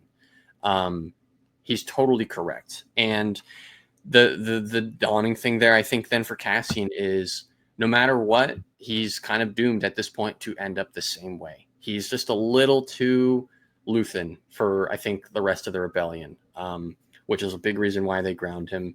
And definitely. yeah, just a fascinating turn of events. The rebellion gets to be this righteous cause in the movies, but maybe that's them writing their story in the end, where they go, we don't want Luthen and Cassian Andor on our poster of the rebellion.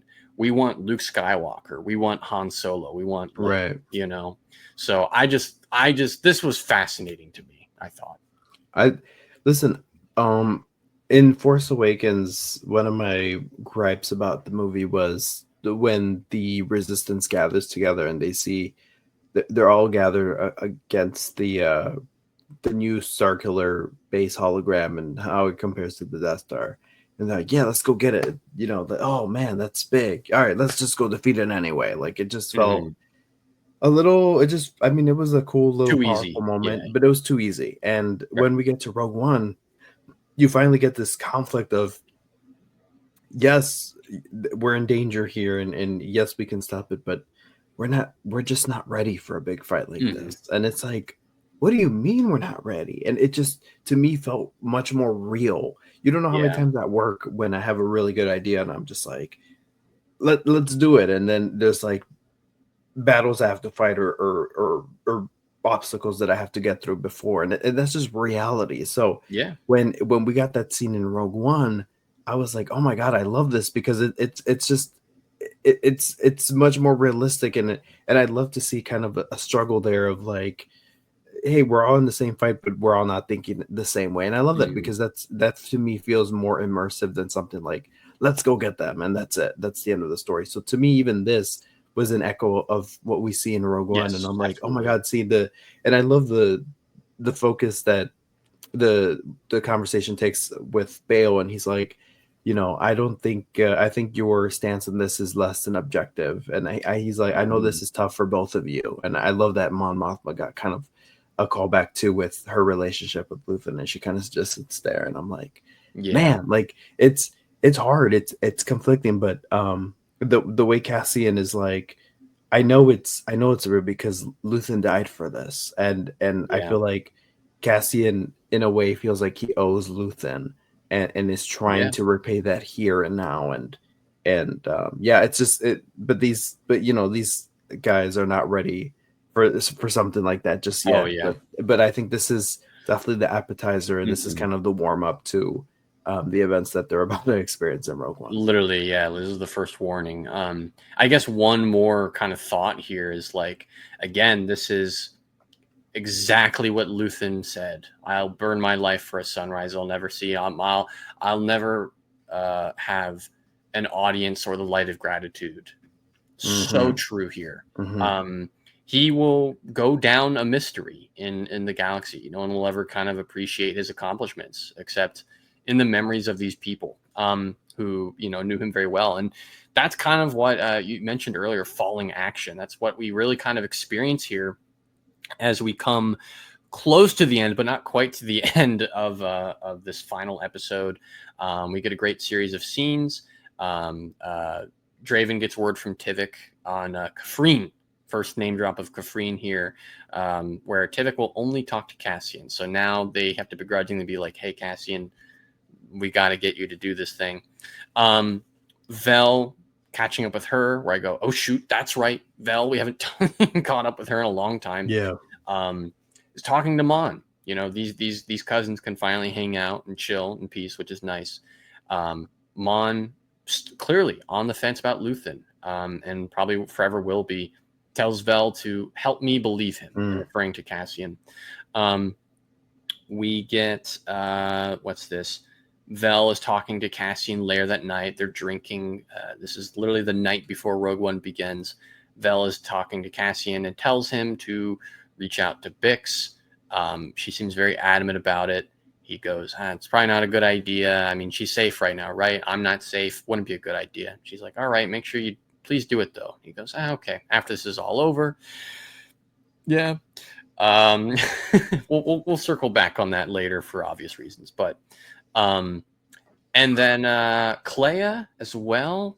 God, this is heartbreaking. She disconnects herself from all the medical equipment, limps over to Cassian's hut.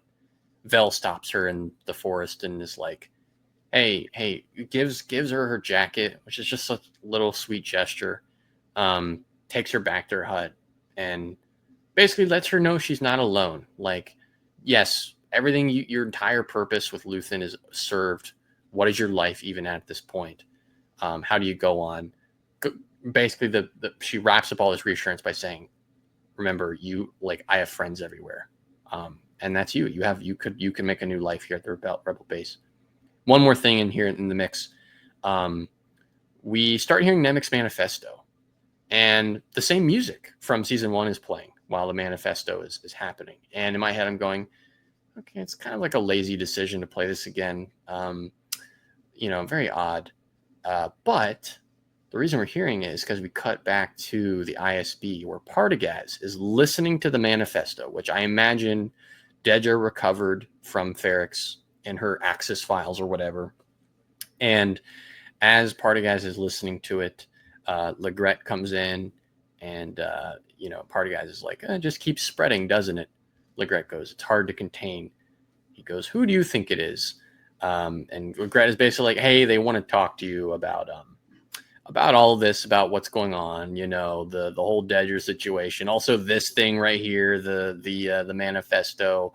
And at that point, he walks out of the room. Party guy's like, I'll need a moment. He goes, okay. Walks out of the room. Party guys pulls out a blaster and shoots himself. um, Mike, as I said, falling action here. What did we think about all this kind of closure we're getting? Not what I expected here with Partagaz. I thought he would live, Yeah. but I think Tony Gilroy said, if something like this happened in the CIA, Oh yeah. there would be people getting demoted and everything, or pulled and clean house. So Partagaz knew what he was up against here, and he was like, "Well, I'm just gonna take my own life." And just the journey we've been on with Partagaz, since season 1 and to where he is now, where season 2 here at the end, he just shit hit the fan, and he was reacting from one thing to the other, and just seeing him on it fill in all these different roles was fascinating. And to this, oh my god, I was just taken aback. It was like the Hitler way to go out. Yeah, I was literally, like, yeah. wow, and I love that the guy was like, the stormtroopers kind of flinched, like they were gonna go in. He's like, no, just Hmm. give him a moment. Like he knew it was going to happen the moment he Yeah, said, "I need some and time." Yeah, yeah, he knew, and the way he went out there, and he was just looking at the troopers, and he's just chill, yeah, like it's all good. So really, really deep scene. I I guess the setup to this was when he was talking to Krennic Partagaz and was like, uh, good luck to us both," or he said something like that. Good sure, luck to us sure, both, yeah. because he knew they were both going to be under scrutiny, Hmm. for what's going on. So yeah, a fitting end for this fella. One Damn. quick thing I want to bring in there about like the ISB and the party guys stuff. Yeah. Our introduction to Partygaz in season 1 is, what are we? What is the ISB? And he's like, we're healthcare providers. We treat disease and we cure it on the spot. Obviously, it's Mm, all a metaphor for rebellion. We get the metaphor returns though last episode when he mentions she's an infectious disease victim. We need to contain it as soon as possible. And then here the language he goes is, just keeps spreading, doesn't it? It's hard to contain. Um, in the mm, end, the disease they were trying to contain got to him. And operating on that metaphor, he goes, well, I have to kill myself before before it spreads further, but more so B, because I know what torture is waiting for me if I don't, if I try to like resist this. Um, and in a sense, it's a massive comment on just like, you know, I mean, for one, it is so baller that Nemec's manifesto made it this far. As a writer, as someone who is very passionate about the messaging in their writing and supporting good cause and stuff like that, this is such a powerful thing of like, imagine your writing is so good you could dismantle the most like terrifying iteration of secret police that could have ever exist in an empire. seriously, um like seriously, words, so anyone words out there matter. seeing what's going on in the world and going, what do I do? If you can paint, if you can draw, if you can write, do it. Because you don't know the impact it could have. No, I Very always wish. tell my I always tell my kids, I'm like, words matter. You guys don't Yes. realize, but words matter 100%. Yeah, yeah, for real.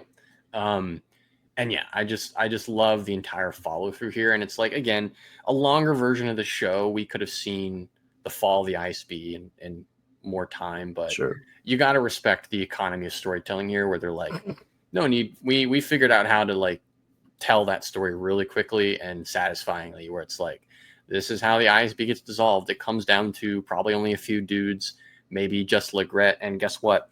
None of them think creatively. None of them think like Dedra. They're all rule followers. They none of them want to piss off the Empire. They want to do exactly the Emperor wants, and because of that, one more thing that kind of kills the Empire, is It's just their it's lack of kind of encouraging creative thinking. So yeah, it's like Socrates. Socrates taught that you should always obey the law, go exactly by what the government is telling you. The government ordered Socrates to kill himself, and he did. right, yeah, So, it's or like, he drank poison or something like that. But Socrates was a follower of the law, and he was like, yeah, "Well, the government said I should end it. I'm gonna end it because I follow the law." So yeah, it's scary like that. Yeah. yeah. And then how about some of these other scenes then here, Mike, with Ooh. Clea? Clea specifically, I thought really broke my heart, because I was like, Yeah. again, she's been such an MVP, especially of this last arc, and it's like, Yeah. just, I don't know. There's just something really beautiful about Vel just being like, no, you come with me, put the jacket on, and Yeah. has like this kind of good callback to earlier in the season when they're both at the wedding and they both clearly don't like each other. So, Yeah. No. Oh yeah, you're right. mhm. Yeah, it was tender moments, and it was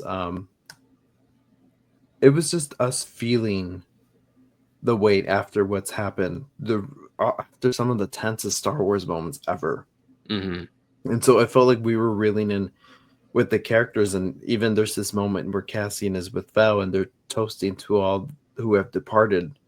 And Right, yeah. I thought it was such a sweet Mm, moment, and Cassie got to say for Cinta. I was like, and they really carry that Aldani experience with them for the rest of their lives, and I think that's just so they always whenever they're together, we're like, remember Aldani. Like yeah. they toasted to the Dalney people or the Aldani people. They Mhm. to the people that were like they just mentioned all the names um of the people that were with them, and I Yeah. was like, oh my god, like that just took me back, and I got a little emotional. I was like, dude, I remember watching that episode 2 years ago as a Pond premiere, and I'm like, oh, how much we have all changed, and how much the Yeah, world yeah. has changed around us too, I for think worse. again, yeah, like it going back to like that Luthen kind of whole Luthen conversation with the Rebel Council, it's like history is moving past these characters and they're kind of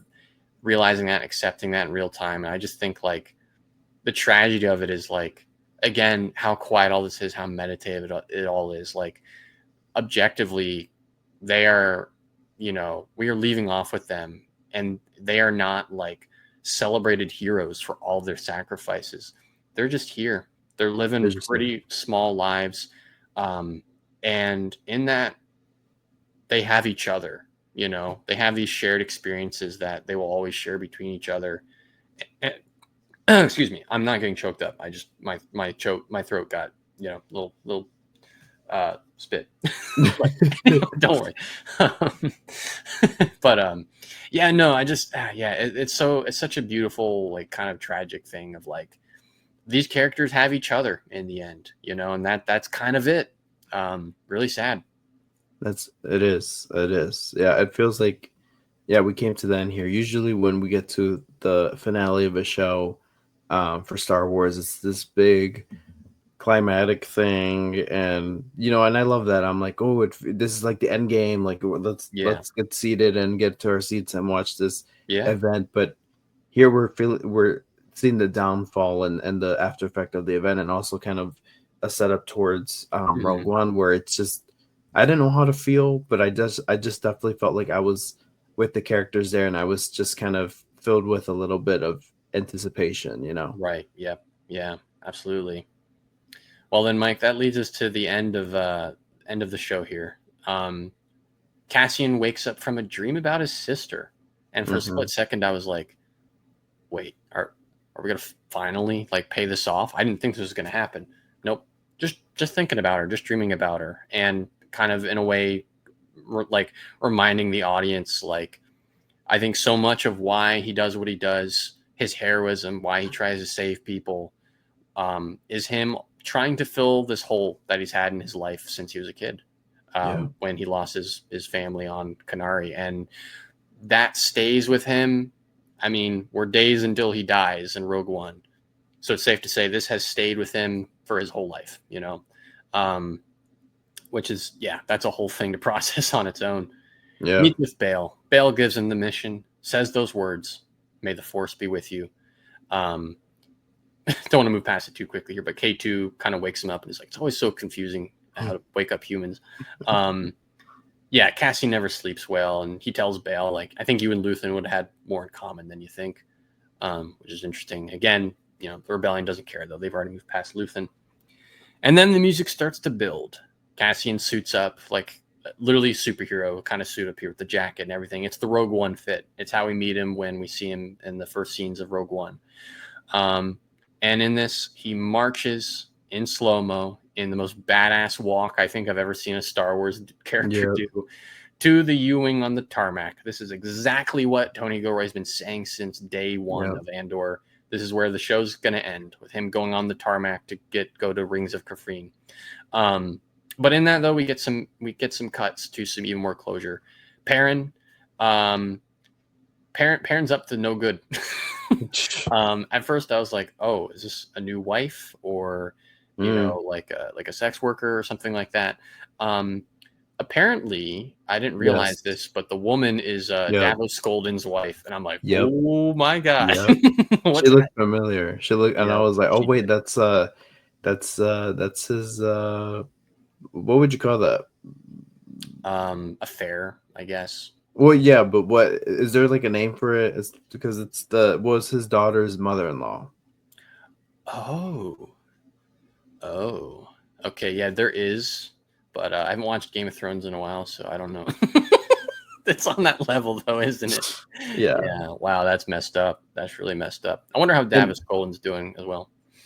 yeah, and it's funny because I remember getting the remote and checking the runtime. I'm like, oh shit, like there's 11, 12 minutes left. I'm like, Yeah. we're at the crux of it. And I had all these questions. And again, Mhm. I'm Tony Gilroy explains some stuff, and sometimes he's just like, I don't know. Interpretive. And Yeah, it's up in the air. it's up in the air. You can figure it out for yourself. And I like that, right? I don't need everything spoon fed to me, but I'm over here thinking, I'm like, oh my god, I wonder. I've been thinking, what happened to Mon Mothma's family? Yeah. Because there's such an emphasis on them that you as a viewer are like, wait a minute, but we spent some time, Right. how's the marriage going? And so we see, what's this guy's name again? Her husband, Perrin. Yeah. Perrin, because it's like when she walked away, did she find a safe location for her family? Were they not targets? Like what Yeah. Seems what like is he the just kind of fallout left from that? them behind. Yeah. It's like what is the fallout from that? So Perrin, yeah, up to no good.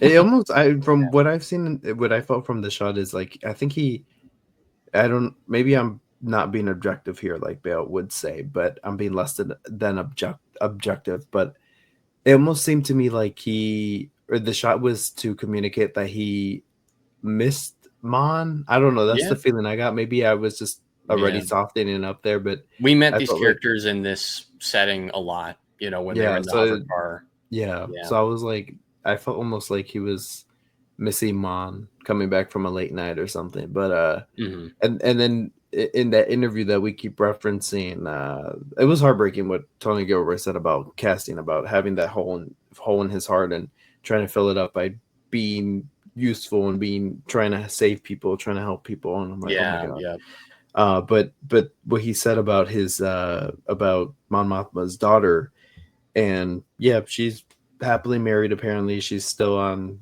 Chandrilla with her Yeah. husband, and yeah, it's Oblivious. I mean, this is where these oblivious. characters are days before a civil war is about to break out across the galaxy. Like, and guess what? Their lives have basically not changed at all. And it's just like, what a sad place to be, not just because of like the apathy towards the suffering of the greater galaxy, but also just like, man, is this the life right here? Like, drinking, riding around in lavish cars on Coruscant and not really doing much. Um, is this what life is about? Was my thought of like how sad they haven't really moved from that. I can only imagine it's the same thing for her daughter. Right, right. So but I love that we got to see Yeah, Perrin here and for like one last time. So yeah, yeah, that yeah, was fascinating to see and raise an eyebrow for sure. yeah. Some other cuts here. We get Dedra, Dedro, Mike. What's the lyric he kept Narkina? singing on Oh, Narkina? But when we were at C2E2, someone's going to jail tonight. That's I Dedra. That was Dedra. um, yes. yeah, no, Dedra got sent to Narkina. What happens to her after that? Up for interpretation. I think my thought was when we got that shot of the hot floor going up, um, and she has a complete mental breakdown right there on the spot. Um, there's a good chance she just steps on that floor one of these nights, like that one guy in Andor season 1 did. Um, Shoot. yeah, can't live with herself, and it connects to something we learned about Dedra early in the season, that she was raised in basically like an Imperial Kinderblock, so she's been full-on indoctrinated since she was a kid, and now she ends her existence in another like very controlled Imperial facility. And yeah, it's shocking. It's crazy. Um, Yeah. yeah. So ending this off, Cassian continuing down to the platform, nods at the Force healer. I loved this because it was like a little bit of an acknowledgement of the Force healer in a way that it wasn't before, which is great for, I think, when we meet Chirrut and Baze in Rogue One, and then also maybe Cassian has acknowledged a little bit of his destiny in a way, and in that this moment feels like a march towards destiny. The music culminates, the mission's off, but the show's not over because we get one more scene on Mina Rao, B2 Emo. Oh shoot, didn't think we'd ever see that guy again, thank God. But more importantly, Bix is out in the field with a kid, Cassian Andor Jr. The final shot, them staring off at the sunset that Cassian will never see. Mike, let it rip. I know you had a very emotional reaction to the ending I'm of the getting show. teary-eyed right now. Yeah, I can see it. I'm putting you on the spot. Man, give me your thoughts. God. What did this all mean to you? Oh, there's I kind of went in it with you before we started recording, but it's just this larger meaning as I've gotten older, and even this job that I've assumed of being teacher and kind of halting any plans that I had, that I wanted to do. It's and just seeing what my parents have been through as, immigrants, and what happens nowadays with people, and just everyone's personal struggle, my own personal struggle with mental health. This big story about sacrifice. Wow, like it just so like at the end here, like you said, casting got like the biggest, like coolest freaking badass walk a character can ever get. Wings flying It off behind him. literally, Yeah, it's and cool. but it's a walk towards destiny, and like I said, it felt like the Last Supper, and now we're on that, like, the whole crucifixion process Yeah, almost, where it's on like the way to die on the on cross. the I way mean, to dying. It's, yeah, and if that's what Rogue One is, yeah, essentially, yeah, yeah. it's the way he's basically marching towards his final moments, and I'm like, he's given everything. He's given up so many things. The state of his mom not being able to be with her again, separated, and that beautiful moment and bittersweet moment we have with him and Melshi, and at the end of the Narkina episodes, when we find out that his mom he found out his mom died, and he's out just looking at the horizon, and it's just like, how, how much has he sacrificed, and then Mm-hmm. turns out he has a kid and his legacy lives on, but it's, not getting that reality, not being able to see the sunset. And I was just a mess. I was like, it's all about sacrifice. Everyone sacrifices so much in their lives for others, Yeah, or absolutely. bigger causes, and you're just like, for me, for what I do, and what so many other people do in this profession, or others, where it's a thing of service. I always get stuck on, I'm like, why am I doing this? I sometimes I'm like, why am I doing this? Like, I could be getting paid somewhere else better. I could be working from an Like last office and arc when doing something. Cassian's like, I want to be done. I want to walk away Yes, after this. Yeah. literally. I went through that moment that he had, and that what you're mentioning. Like, I had it Mhm. like a couple months ago, where I'm like, you know what? I'm done with this year. I'm done with this. But then you realize what kind of an impact you make, and I'm just like, I can't walk away, not yet. And Mhm.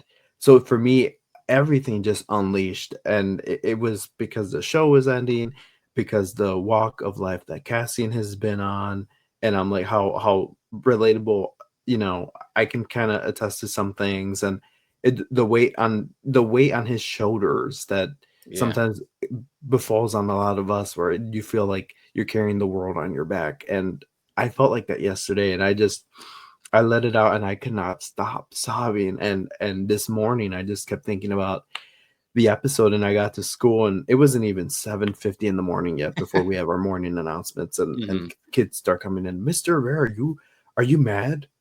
I'm like, no. I'm like, I was like so perplexed. I'm like, no. Oh, Mhm. Mr. Ver, you look mad today. I'm like, oh no, he just Really hasn't not. had his, they're like, he hasn't had his coffee yet. And I'm like, oh wait, I'm kind of sad because of what happened last night with Andor, but Yeah, Matt it, Andor it, ended. it I'm like, I'm mad Andor ended, but yeah, it just pulled at my heartstrings. It was Hmm. one of the most purest Star Wars send offs we got yet. I mean, God, the entire Cassian Andor story. What an epic. Oh You can man. call it a heroic epic, a tragic epic, but the way they painted it here, it's not it's not a tragic epic. It's a story about destiny, about fate, about being a hero, About sacrifice, as you said. being sacrificed, like Hmm. just oh my god, like this whole story about sacrifice, the Yeah, whole theme yeah. of this show. And becoming And your, I think the fullest version of yourself. yes, Like and Cassian dedicates everything to a a pure cause in the a end. pure cause, Yeah. and God, it and we get that in Rebels so much, and you can't help but cry when Kanan stops Hmm. the others from getting hurt and being like, "You guys have a bigger purpose in this cause. I'm gonna save Right. Yeah. you," It's a very similar thing. Yeah. and that story continues. But yeah, here it's just like it's all on one dude almost, and the Yeah. Rebel Alliance will carry on without him, but Yeah. he played a big role in it, Oh and just yeah. seeing him just go on in the final stages, I'm like, oh my god, like even right now, like I said, Yeah. I feel very emotional, and it's not something Mhm. that I thought we'd see. I remember crying in theaters in Rogue, in Rogue One after the Battle of Scarif when Cassian and Jin died, and I remember crying and being like, I was crying in theaters, and then when Vader came out, I'm like, oh my god, that's the coolest thing ever. Yeah. Yeah. But here it was just such a bittersweet ending. And again, if it wasn't enough for you to be like, oh my god, Cassian has sacrificed so much, and he's Yeah. still here. He kept saying that he was done, that he was going to pull out, but he's still here. He's still fighting the cause. And then just to see that scene with Bix um and his son, I'm like, oh my god. Oh my God. Yeah. I'm telling you, I this is gonna be an emotional story um for me for years to come, that I'm Yeah, just gonna man. think about and just bawl my eyes about, just Yeah. because I can relate to so many things about sacrifice and putting so much weight on my shoulders, and also just fall for this character and what it means for life, what I've seen people sacrifice, all of people, Yeah. what I've seen people sacrifice all around me, and I'm like, oh, like just this has been a truly fascinating and a spectacular and phenomenal experience and emotional journey. I was not emotionally connected to this show as I thought I was. By the end, I Mhm. was bawling. I was like Luthen, Cyril, Dedra. I was just like, wow, like Yeah. we really went down with these characters. But how did these final moments play out for you? Yeah, I mean, I think for me, it's like, um, did not have the same emotional reaction, but that didn't mean it still wasn't the perfect way to end this whole thing. Um, because it is like, it's, Andor never wants to, like, as the attitude of the show is never like, um, there are pure examples of heroism. There are pure examples of villainy. Everyone is humanized at all points, and humans are complicated. We do contradictory things. We do things that don't make sense. We say one thing, we do another thing. We do awful things to achieve ultimate good, if that is even possible. Like people who are doing the most evil things think they're saving the world. Um, we're full of those dimensions, and Andor reflects has reflected that so well, um, and has always reflected that in Cassian as well. And I just love that in this ending, that is not the feeling I had anymore of this guy. Of like, in this moment, they achieve, I think, the tragedy he's been through. With context of like his sister and thinking about that. Um, that yes, he has trauma. Yes, he has struggled with belonging and feeling like his life was worth it for so much of this, and that his sacrifice, struggling to know if his sacrifices have been worth it for so much of this. But in the end here, he chooses, as he's always chosen, to keep doing the right thing, to keep striving towards a good, um and to serve the cause and make the sacrifice. It really is that walk of sacrifice, like you said, like, on the way to the cross. um so yeah, it was all really really beautiful. The music, of course, building the way it did, just made it even more epic than it already was. And yeah, you just can't help but go, man, like Cassian Andor, what a legend, what a hero, what an epic thing. Like the rebellion may not appreciate you or remember you, but I will. Like we all will. Yeah. And it's that cliche Spider-Man thing of like, you can be Spider-Man, we can all be Spider-Man, but truly, we can all be Cassian Andor. Like we can live the lives we can have holes in us, we can have all kinds of sort of shortcomings and failures and whatnot. But Cassian, apart from, you mentioned Kanan earlier, not to knock Kanan, I love Kanan, but the thing with Kanan and the thing with a lot of Star Wars characters is a lot of them are guilty of being kind of they're special because they have powers. And granted, they get to choose what they get to do with the powers, and that power can be a metaphor for so many things that we have, whether that's talent or that's like experience or how do you use your power type of thing. But we've removed those metaphors from Cassian. We've removed as many barriers as possible from you connecting to this guy because fundamentally he's a normal ass dude. There's nothing that makes him special than anyone else here. Nothing at all. Maybe he's a messenger or whatever, but maybe he's a messenger because that's how he's chosen to live his life. He's been gathering these experiences, never refusing to let go of refusing to let go of things he's been through because everything has taught him something. He is choosing to take all those Right. lessons with him and make Yes. his life better and make the right choices because of that. And all that is just so instrumentally like powerful. In the just the conclusion here of like, yeah, we can all be like Cassian Andor. We can be messengers in our own lives and gather things and find our ultimate purpose, which somehow by hook or by crook, even though this is not like Tony Gilroy is not a huge Star Wars fan, he just told a story that feels so quintessential to like a lot of these Jedi characters of Luke, of Kanan, of achieving their destiny. So that's beautiful. And then of course the Yeah. final sting of Bix and the kid. My friends who often refuse to let themselves feel sadness immediately started joking. Oh, it's Poe. His kid's Poe, and I'm Oh like, my I god. swear to God, I'm sure he has canon parents, but if anyone tries to retcon it so that all of the Latino characters in Star Wars are related, I will be so upset. It's like We're all related somehow. you already encroached on this territory with Lando and Janna in Rise of Skywalker. Don't.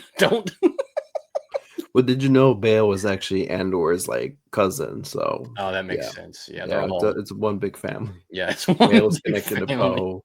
Yeah. Leia is Poe's like great aunt or something. Sure, But yeah. God, yeah, these final moments, like it just felt real. It just felt like we got a moment of realness from everyone, and even seeing Mon Mothma sitting down with her cousin amongst the troops having like breakfast or Mhm. something, not in a Right, yeah. fancy office or a fancy like. I mean, compare where she was at with the wedding and how prestigious everything was, compared to she barely has any space on that on those Oh, tables. yeah. Mhm. And she's kind of squeezed in having breakfast and just having a one-on-one moment with her Actually cousin, and connecting with people, yeah. yes, and I mean, it's like Bale said in their conference meeting, a lot can change in a year, and you just think of how far these characters have come. And but the thing is that the reason I've gotten so emotional about these moments is because it's what you were just saying about reality, and everything just feels so stripped back to, we don't have the Jedi essence in here. We don't have the Force aspect playing a role here. Mhm. This feels as real as it can get to our lives, and I think of my life 3 years ago and how different it is from now, and I'm like, God, but you needed those moments 3 years ago Right. to build up where you're at now, and Yeah.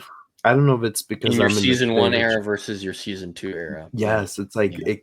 it couldn't have happened without, and you just think of the journey that you've been on. So yesterday, like I said, I was a mess. I was completely just thinking about my Yeah. life in a nutshell from the past 5 years, and I'm like, where has time gone? I've Yeah. had my own Cassian moments, and it, like you said, we can all be like Cassian. Cassian is not someone that you would see in the saga films. This is like a character you would see in the background, but the fact that they're larger, they're like it's like the domino effect, or it's like the butterfly effect, where it's like Right.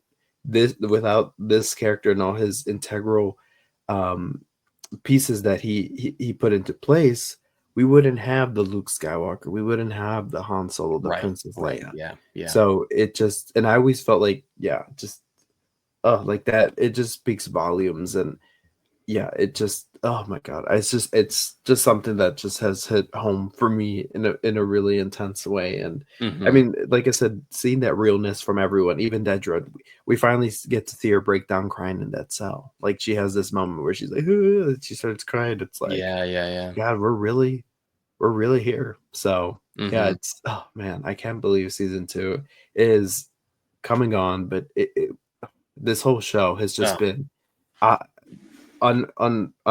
unworldly, and honestly the best television experience that I've had.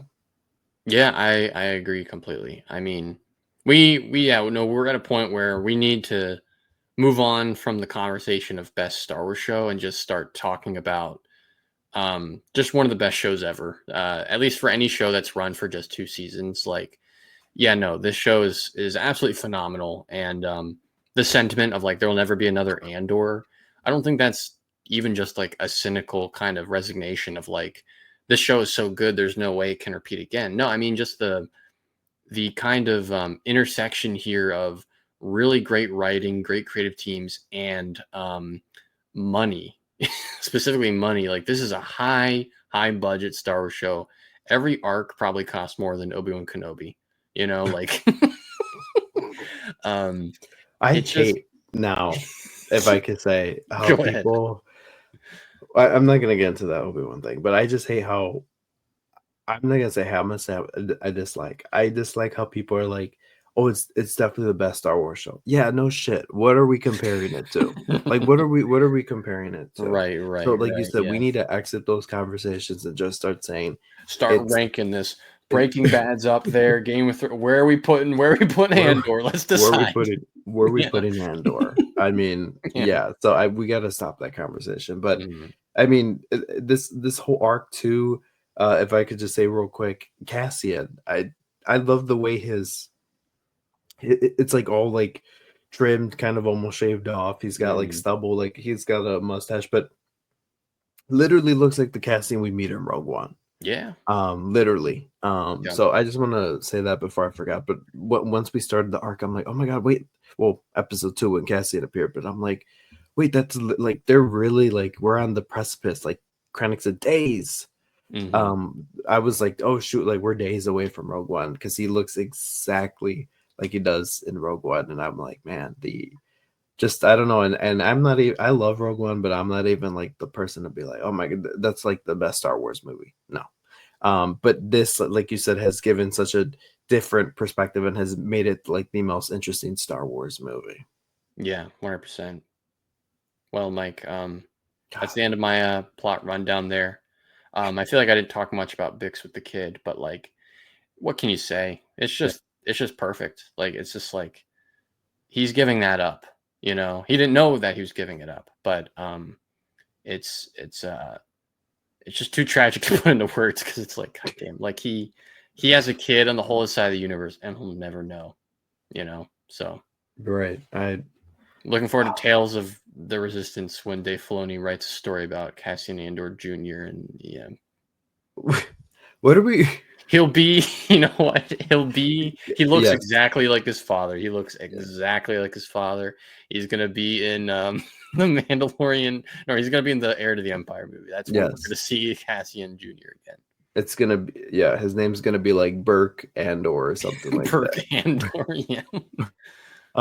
What do you? Cassette Andor. Cassette tape Andor, yeah. What do you? Oh wait, what do they call him? Marvin, like kind of like a Marva, but it's Marvin. right. Anyways, or Wasn't that maybe the like name of the, the dad in Finding yeah. Nemo? Oh, oh yeah, true. But Not what's that there's the a problem, just a what's the Marva's husband's name or Clem. partner's name? Clem. Yeah, Clem. So Clem. Clem Andor. Anyways, Sure. what do you think about what are we calling this trope here of, you know, fatherless children in the galaxy? Oh no. What I are we mean, it calling is this a trope? trope, isn't it? Absent father, I guess. Yeah, I don't know. You could be more specific than that, I guess, but We got Kanan. true. I guess it's a prevalent thing in Star Wars. I mean, do you count all the Jedi kids? Or is that different? Like, do you count every single Jedi No, ever? no, this would be different. Yeah, Kanan, yeah. Cassian. Would you fit? Well, Cad Finn? Bane. Who? Finn. Din? Finn. Finn. I guess Din Djarin also counts. Oh yeah, yeah. I don't Well, know, but absent of both parents, but well, I just meant in the trope of like here we have a finale, and then kind of in the epilogue, if you will. oh, Sorry, like that's what I meant. Jason Syndulla. Yeah, Got like it. Jason Sorry, I didn't mean to Segura. throw out all of them. Yeah. No, Are no, there I any was other like, examples? I know. I just think it's those two. So if I had a Oh, and penny for Cad each Bane. time this You're has right about happened, Cad Bane though. You're I totally would right have. about Cad Bane. Forgot Yeah. about that. Yeah, yeah, yeah. So interesting, but just interesting stuff to think about here. But yeah, it just feels like we just got this a couple weeks ago with the Cad Bane, with the Cad Bane story in Tales of the Yeah, Underworld. yeah. But yeah, that's those are my thoughts on these 3 episodes. Parks, thank you for leading us through those conversations for the past weeks. You have done an amazing job, and thank you Thank for you. stepping up and covering this show because I wanted to do so, and I'm glad I did. These are conversations that I thought were worth having, and it was just two fans of this show wanting to Yeah. document their experience about it, and I'm thank you so much for doing this with me. I've had the best time. Like this has been a great two friends coming together to talk about this show, but it just felt Hmm. like a hangout, and it felt we got to do this together. So shout out you. Thank Thank you. you, Mike. Thank you. And You're shout out my you for inviting me. I oh, appreciate that. you're my Cassian Andor. Be like Oh, Cassian. oh, that's crazy. Don't say that. I'm gonna have to get that in my head, inflate my ego with it, and then walk around everywhere just like don't mind me. I'm just on the way to my destiny right now. I'm just gonna walk everyone slow mo. I'm on my ways to the Wendy's parking lot. Just on my way to that Frosty. They don't know I'm coming. Yeah, no, yeah, love doing this, Mike. Obviously, Andor is a really special show. That first season means a lot to me. The second Yeah. season, I don't think hit as hard as the first season did for me emotionally. Yeah. I mean, that finale in season one was like a borderline religious experience for me. I don't know, there's just something about it that was just so deeply satisfying. It's a great episode, but Sure. nonetheless, this was a very special season of TV, and just I mean, the journey we've been on, like the delivery method of it, of like 3 every week, was very different, but Yeah. in the end added something very different to the experience of the show, where when we were experiencing 1 year over a long period of time versus experiencing 4 years here in a very short amount of time, it added to like the what's the word, the vertigo of going through a Mm-hmm. lot, experiencing a lot of things very Yeah. quickly. So that was fascinating, but yeah, man, I love doing this kind of thing, and it just yeah, the hopefully the memory of Andor season 2 will be bundled up right with this podcast when we talked about it every week. So yeah, really Yeah. appreciate that. Yeah. No. Again, thank you. Thank you for everyone for following along. It's been great having these conversations, and when we record, it's late for us. So, Yeah. thank you for bearing with us with that, especially me. At the end of the day, my mind is fried and trying to get cohesive thoughts on something that was thrown at me like 3 episodes at once. I'm like, where are Where we are at we? right now? Yeah. So, but seriously, this is a very special show. Thank you to Tony Gilroy and Diego Luna and all the cast and crew. They did like fantastic job. Again, this is like lightning in a bottle. Literally, yeah. Yeah. And this was the underdog of everyone being like, you know what, who asked for this? Who I wanted this was story? 100% there. I was one of those people who said, I don't want this, who needs this. boy, have I eaten my words so many See, times over. I said this many times when the announcement came, and you granted it was a different story back then, but I remember jumping up and down in my porch when I saw the news on Instagram. I remember the exact picture they used, and it was like Cassian in the Yeah. Rogue One in that console, like with the green hollow map in the back Hmm. or whatever. But I remember jumping up and down and just being like, "Oh my god, this is so cool! Like we're gonna get like a Rogue One Yeah. expansion." So yeah, and we're here. We did it, and it's Jover. So again, thank you to everybody for catching us along. Parks, you're kind of not done with the Rogue One aspect or the Andor aspect because you're still making some type of videos Yes. on the side. So Yeah. where can people find you? What you're doing? Like Yeah. all the Well, clover.